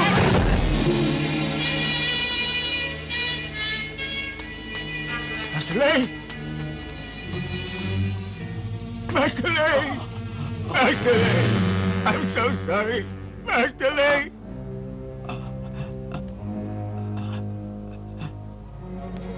Though I swore that I would never use my sword again, what has happened here has changed all that. Today, because of me, 2 honorable men have been killed. And I can't bear that!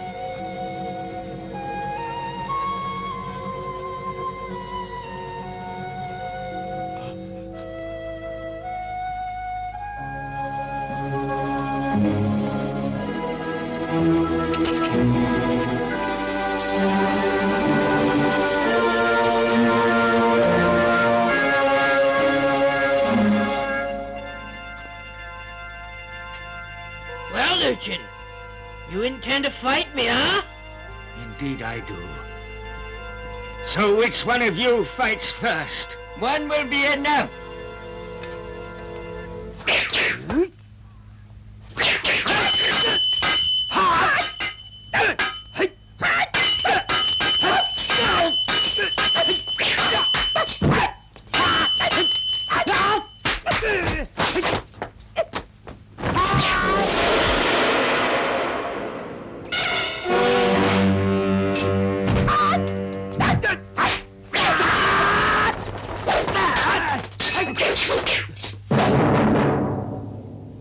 Let me!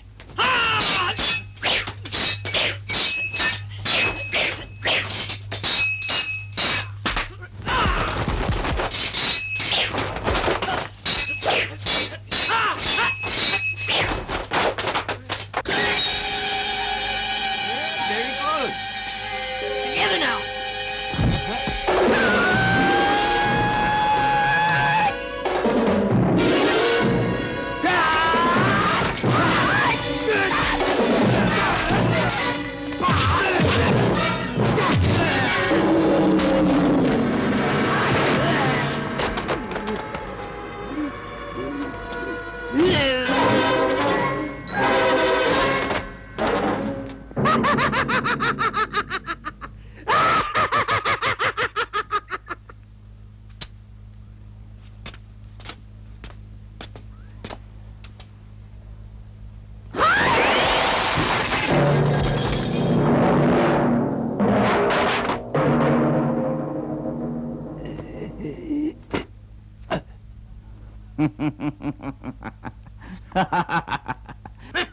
Move.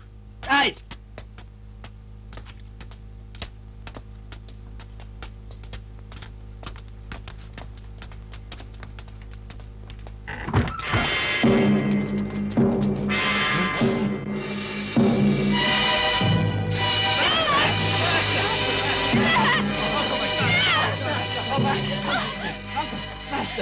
Master! Teacher! Dad, you'll be all right. Ying Ying. Mingzhou. Master! Hang the sign again with honor. Yes, Master. Teacher! Teacher!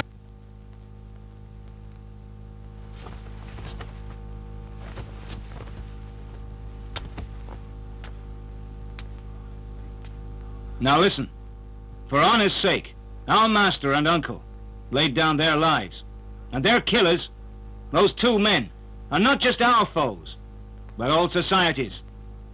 So then, as from today on, we must practice with all of our strength, with one purpose in mind, one reason, that's to kill the Chinyan chiefs. And if I should die, Brother here will take over. And his orders are, same as mine, kill the Chinyan chiefs. No matter what the cost, they must be destroyed. Now then, we must hang the school sign high again, or else we'll lose honor and shame Master's name. Now tomorrow, my penitence begins. Sao Chun also, for 2 weeks. Lu Chen stops his lessons. Those were Master's orders. Before he died, we will obey them. Sir!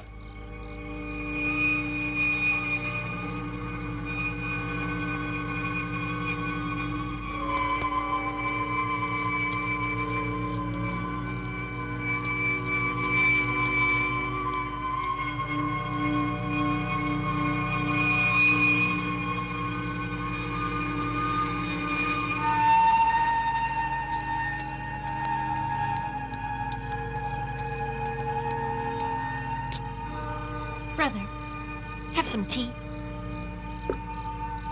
Thank you. I won't. Thank you.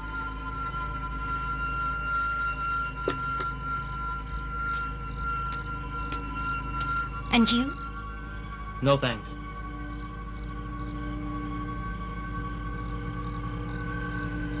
Now look, just now Lu Yu said you should stop. It's been 2 weeks. It's enough.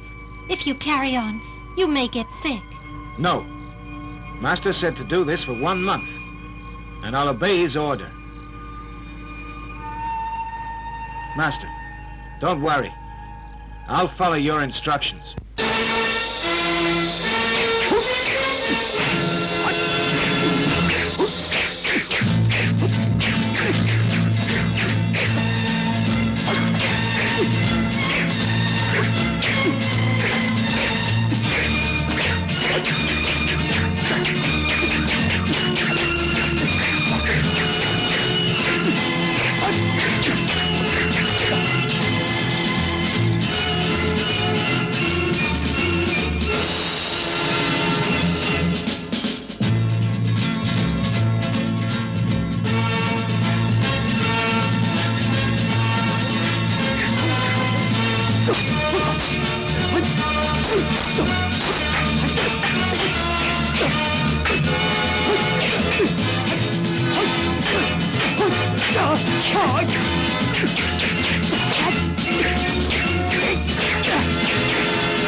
Hold it! Brother? The master said no practice. Not for 3 years. Forgive me, Brother? Teacher. Listen. If you do this again, you will be expelled. Yes.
Brothers, tomorrow I'm going to fight a duel. Maybe I shall not come back. And in that case, Brother will take charge. You must obey him. The school's honor must be upheld. And you may not rest until the chiefs are killed and the master's tablets inscribed.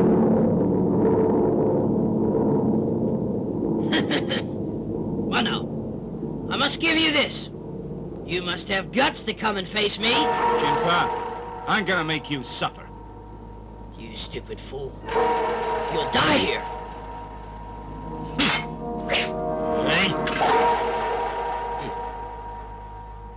Hey, you. What's this trick?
Brother.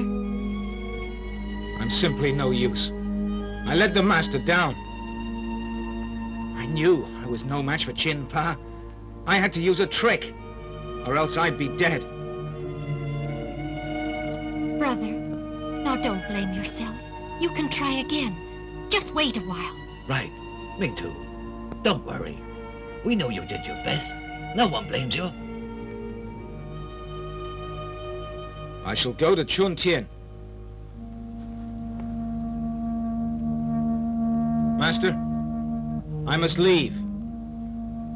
Today, I'm going up to Chun Tien, and there I'll practice hard until I'm quite ready, maybe for 10 years, till I'm ready to avenge you. All right, get ready. You must go now. Right. Now listen, as from today, you'll all obey Brother all right?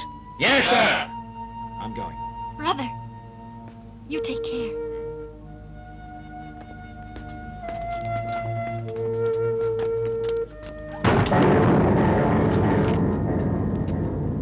Hey, Pai killers. Well, Ming too. You can die here today, or you can come with us and beg the Chinyan chiefs for mercy. Maybe you'll be lucky and they'll spare your life. You let me go. In 1 year, I shall fight you all. We can't wait. You either come with us or die. You go to hell. He's staying here. Brother, you forget. You can't fight. Now look, leave me alone. Are you coming out of there? Seems I've no choice. Brother, let them in. We'll handle them. You can't fight. Now wait. Hey, do you really want to fight? Right, and I promise you, you'll be the first to die.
Killer's dead? Well, all right. We'll get those Leiping students. All of them. Listen, when those Chin chiefs hear the news, they'll be here. So you better leave this place quickly. Brother will take you all up to Chising Mountain. And I will go to Peilung-san. And don't forget, we have to kill those chiefs, no matter what.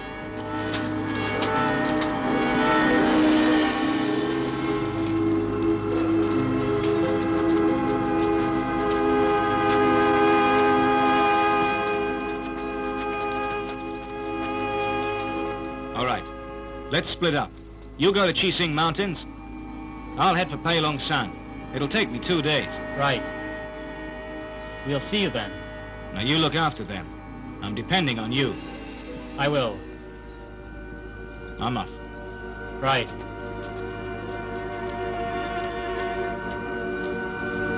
Let's go. Come on.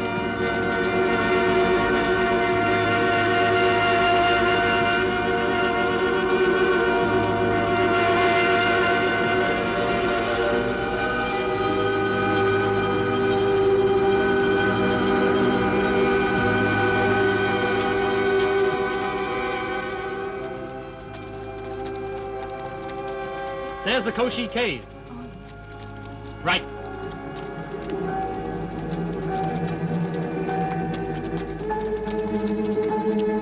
Come on. Come on. Right.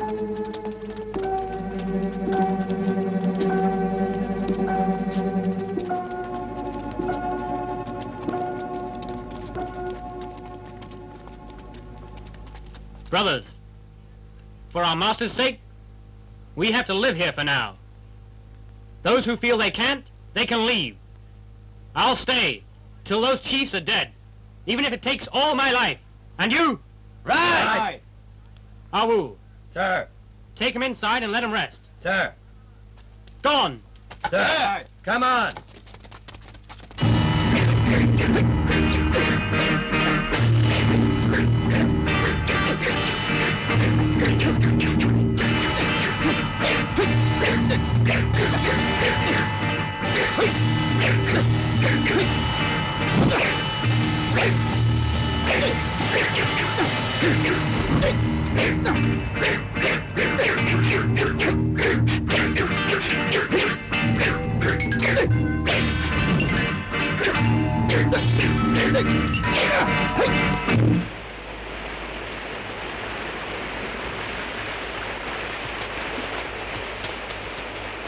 Brother! Brother, Brother, you came alone? Uncle Lou, he's already gone back to the school. Yeah. I have to kill those chiefs, then raise the master's tablets. But they both fight so well, particularly Chief Tie. I know. Tai Chi Kung Fu is one of the best. Unfortunately, to learn it well, one has to start early, as a child. Tai Chi's nearly invulnerable, and that's the problem. I must think. There must be a way.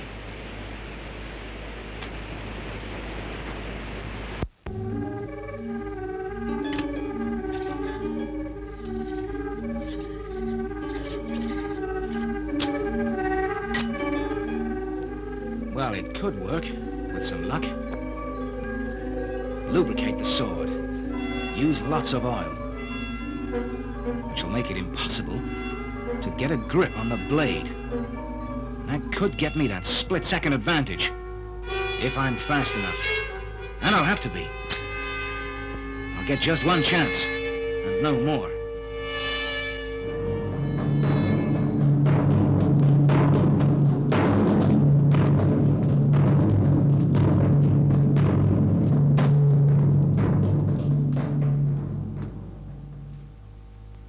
Well now, Chinpa, so we meet again. You again? You made any progress? Well, you'll soon find out. Good. If you beat me, you can live.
What is this trick?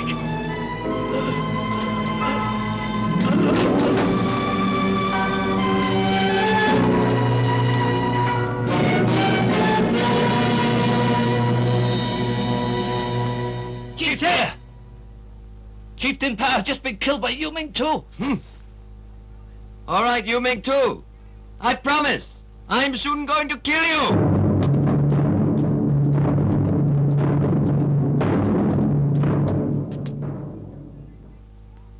Are you the teacher of the Leiping school? Yes, I am. My name is Yu Ming Tu. Chief Tin Pa, did you kill him?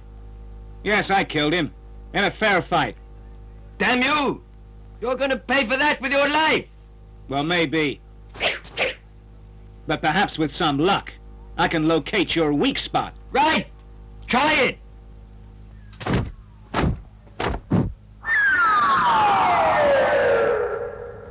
Watch out!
Moon step?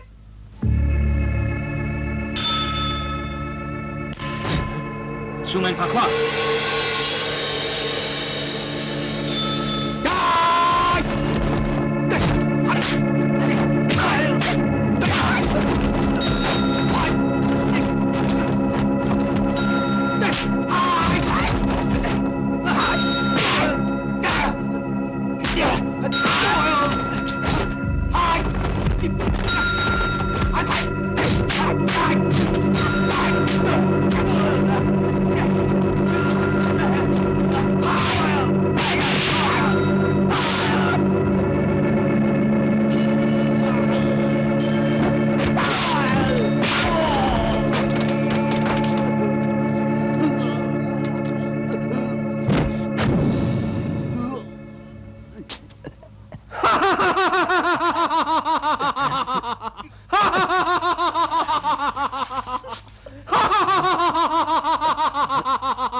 Brother!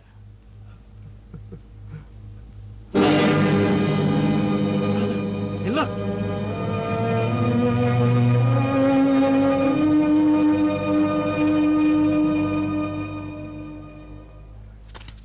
Brothers, come here. Sir! Sir. Brother, what is it? Today is Master's 3rd anniversary.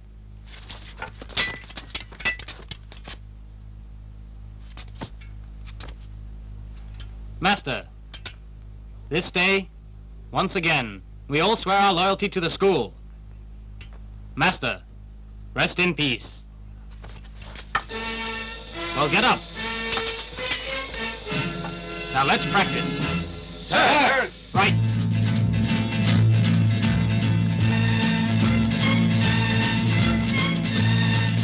Hold it.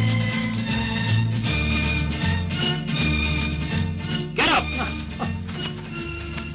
Brother, What's today? 3rd anniversary of Master's death. You know that? In that case, why are you sleeping here? Get going! Yes.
Wu-Sing, you owe me. And today, I'm going to try to collect.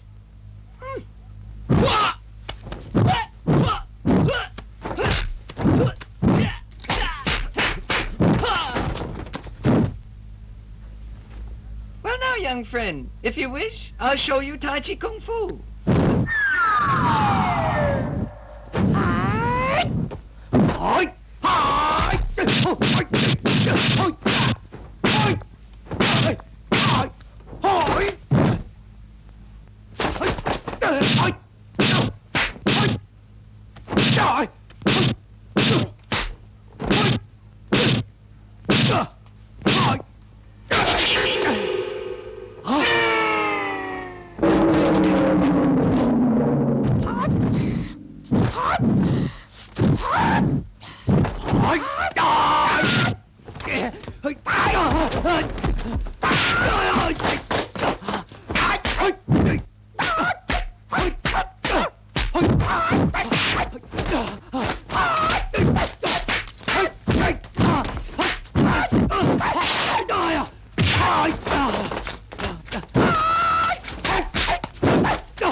Damn you! I'll teach you to fight with me!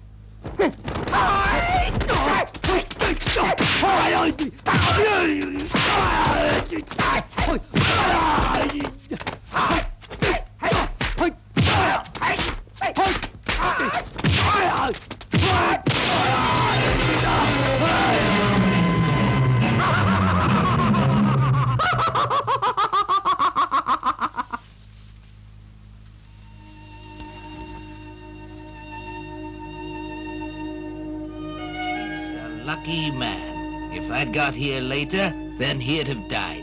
Doctor, In time, he'll recover all right. But still, no more martial arts for him. But why? It's his heart muscles. They have been permanently damaged. So no exertion?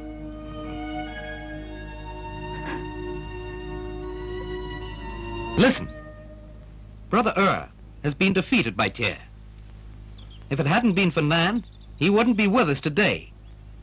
Tyr would certainly have killed him. And now, Brother can't fight. Certainly not for a long time yet. Therefore, I must take up the responsibility.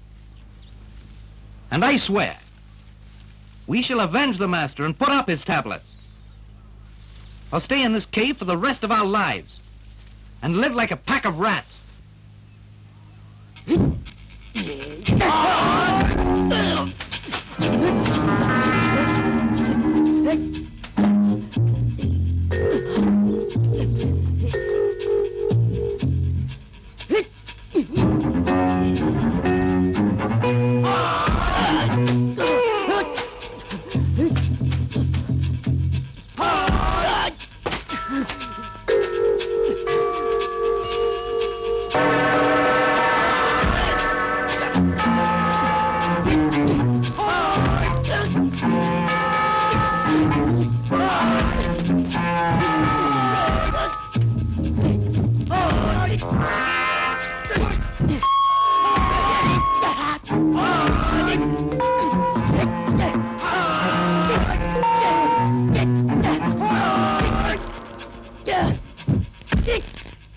The body has 108 pressure points. Main one's 36. Minor 72. The most vulnerable, eye, mouth, nose, throat, ear, and groin. Persons who are expert at Tai Chi Kung Fu have only one, and that one can be moved and be varied at will. So if you ever intend to fight such a man, you have to try and find out his weak spot first.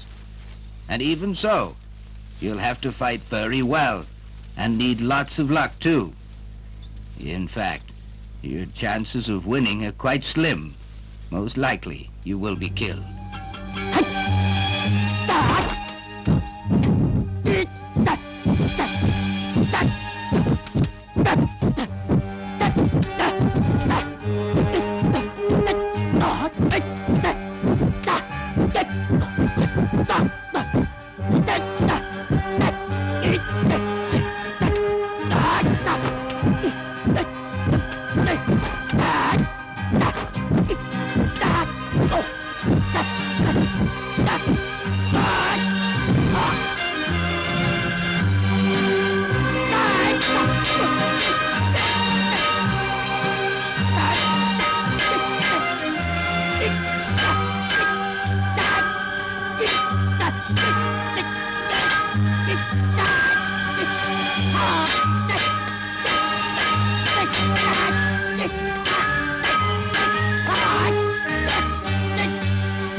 Huh? You're the leaping man, Hua Lu Chen? That's right. My master and my brothers have died at your hands. But one day, I'll kill you! That's not likely. Huh. Don't be too sure. I'll get you, even if it kills me! That's all? Well, why not try now? Be careful. Brothers, better back off. Let's go! God damn you! Well, what now? Now you die here. Right. Well, we'll see who's gonna die here.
Damn you! Want to die? You damn killer! If you like, you can be next. Go to hell!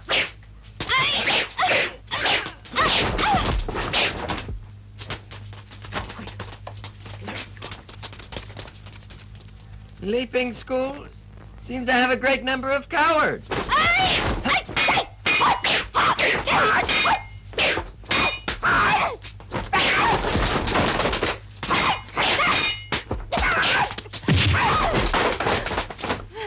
No, wait! If none? I ask that you be generous and let her go. Since it is you who asks, I'll let her go. Curb your killing, or you'll die too. Mercy, mercy.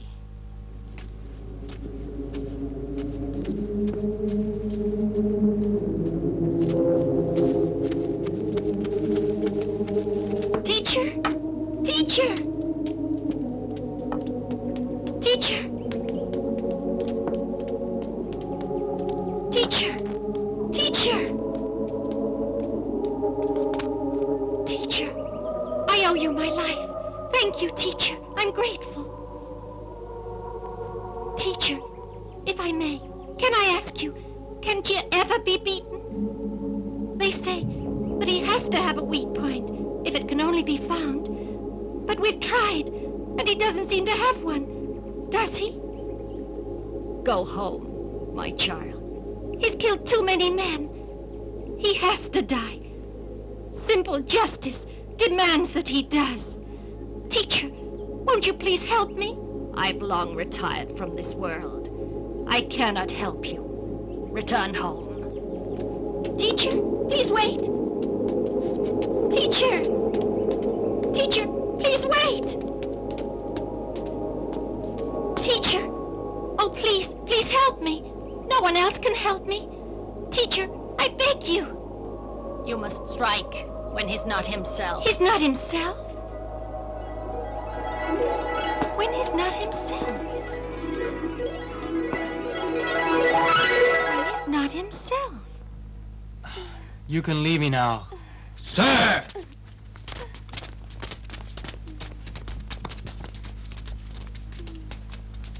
Hey, brother, I have an idea. I don't like it, but it might work. Hey, what is it? I'll challenge him. Cao Yong, Chung Sang. Sir. Cao Ming. Sir. Check out. Yes. Yes. When I'm fighting him, you pour oil over him. Then you wait till I'm signal. Then when I'm clear, you light the oil. We can't do that. Not the Li Ping school. We won't pull any tricks like that. Now look, we've no choice. Somehow we've got to get him, haven't we? You go rest. But listen! Stop bothering me.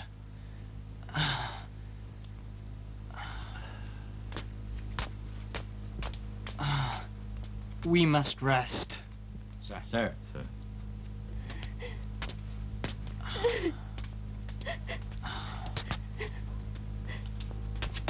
Brother! Oh, how is he?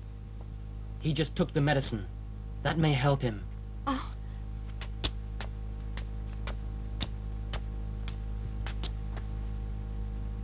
Brother!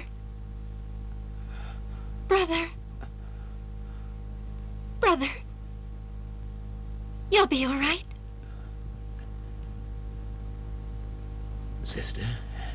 Where have you been? I'm sorry. Went to see the nun. I just wanted to thank her. We were real worried. Oh, listen. The nun told me something. She said that we can find Tier's weak point only when he's not being himself. Only when he's not being himself? What does that mean?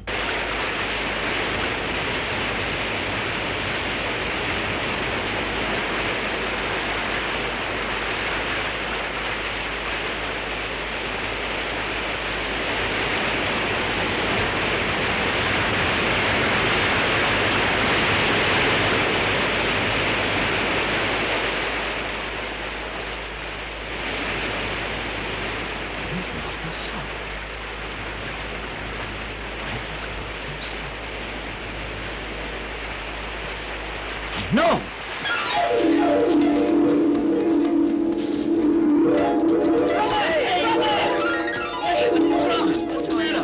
What is it? What is it? Sister, What I is it? know! I know! Oh? Now what? I worked it out.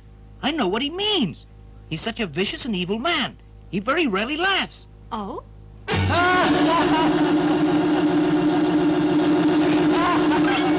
You see, when he laughs, he's not being himself. His throat. Right. His weak point. His throat. Right. That makes sense. But only when he's laughing in triumph, though. So we have to fight him and trick him into thinking that he's beaten us. Then we get him right in the throat. All right. Let's work on that. I'll give you the watchword. Practice. Practice. Practice, and then practice more. And then more practice. Right.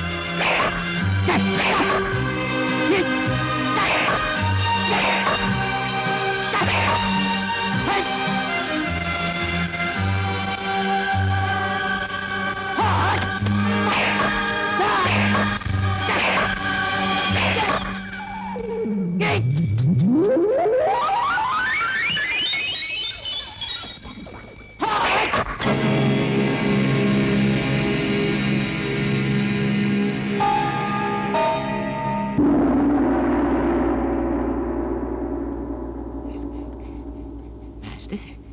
Oh, a challenge.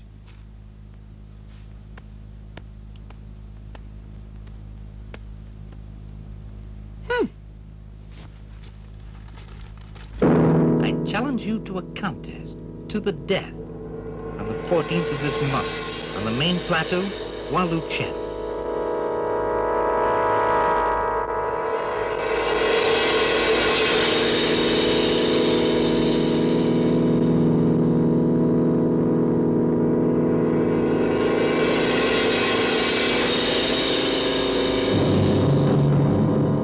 Come on, quickly, quick!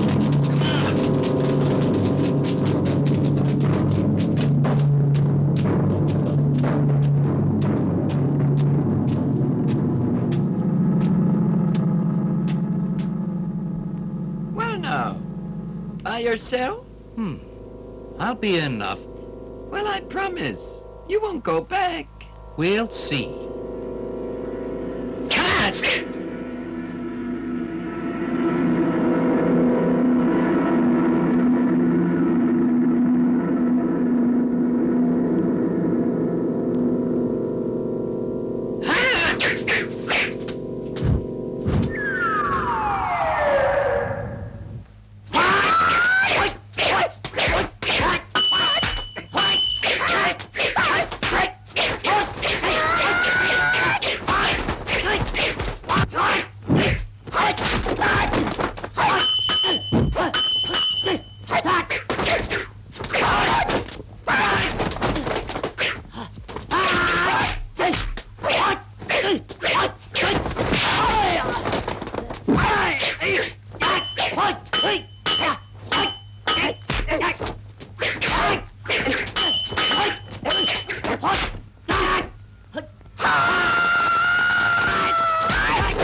All right.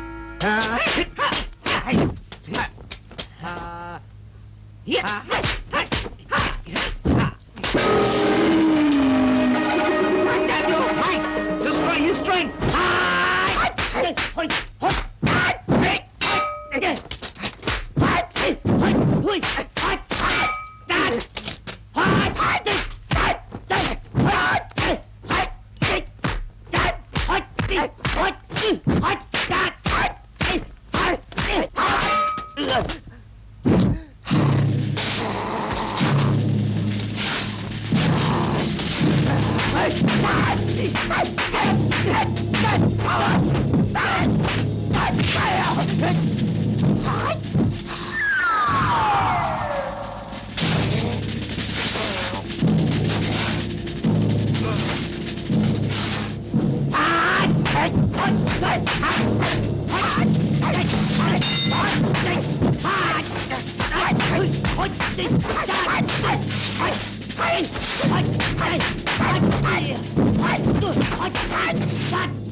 mais pas quoi?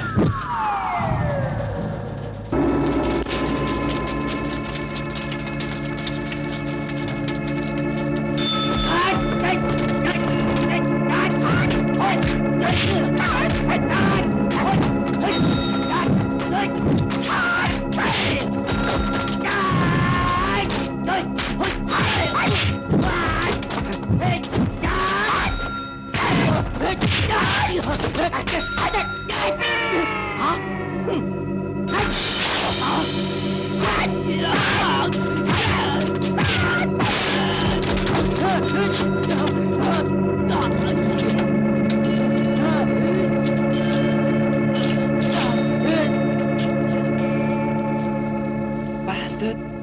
Laugh now! Laugh now! Just laugh! You bastard! Go on, laugh! Oh, come, this young bastard. What's so good all of a sudden?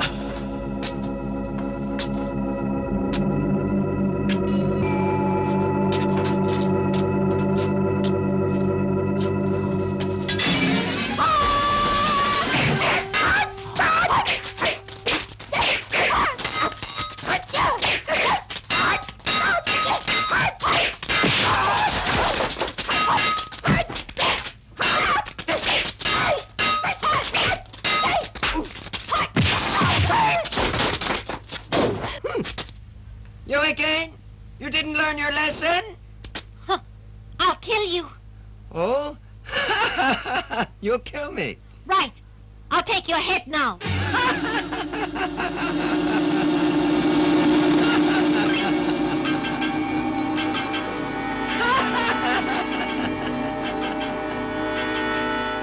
All right, you. Laugh away. God damn you. Today nobody is gonna come along and save your little neck. I don't need anyone to save me. I shall kill you. Right. Think so? Well now, we shall soon find out. Right. Think so? Well now, we shall soon find out. What was that? What was that? You dare do that? You dare do that? Right. Right.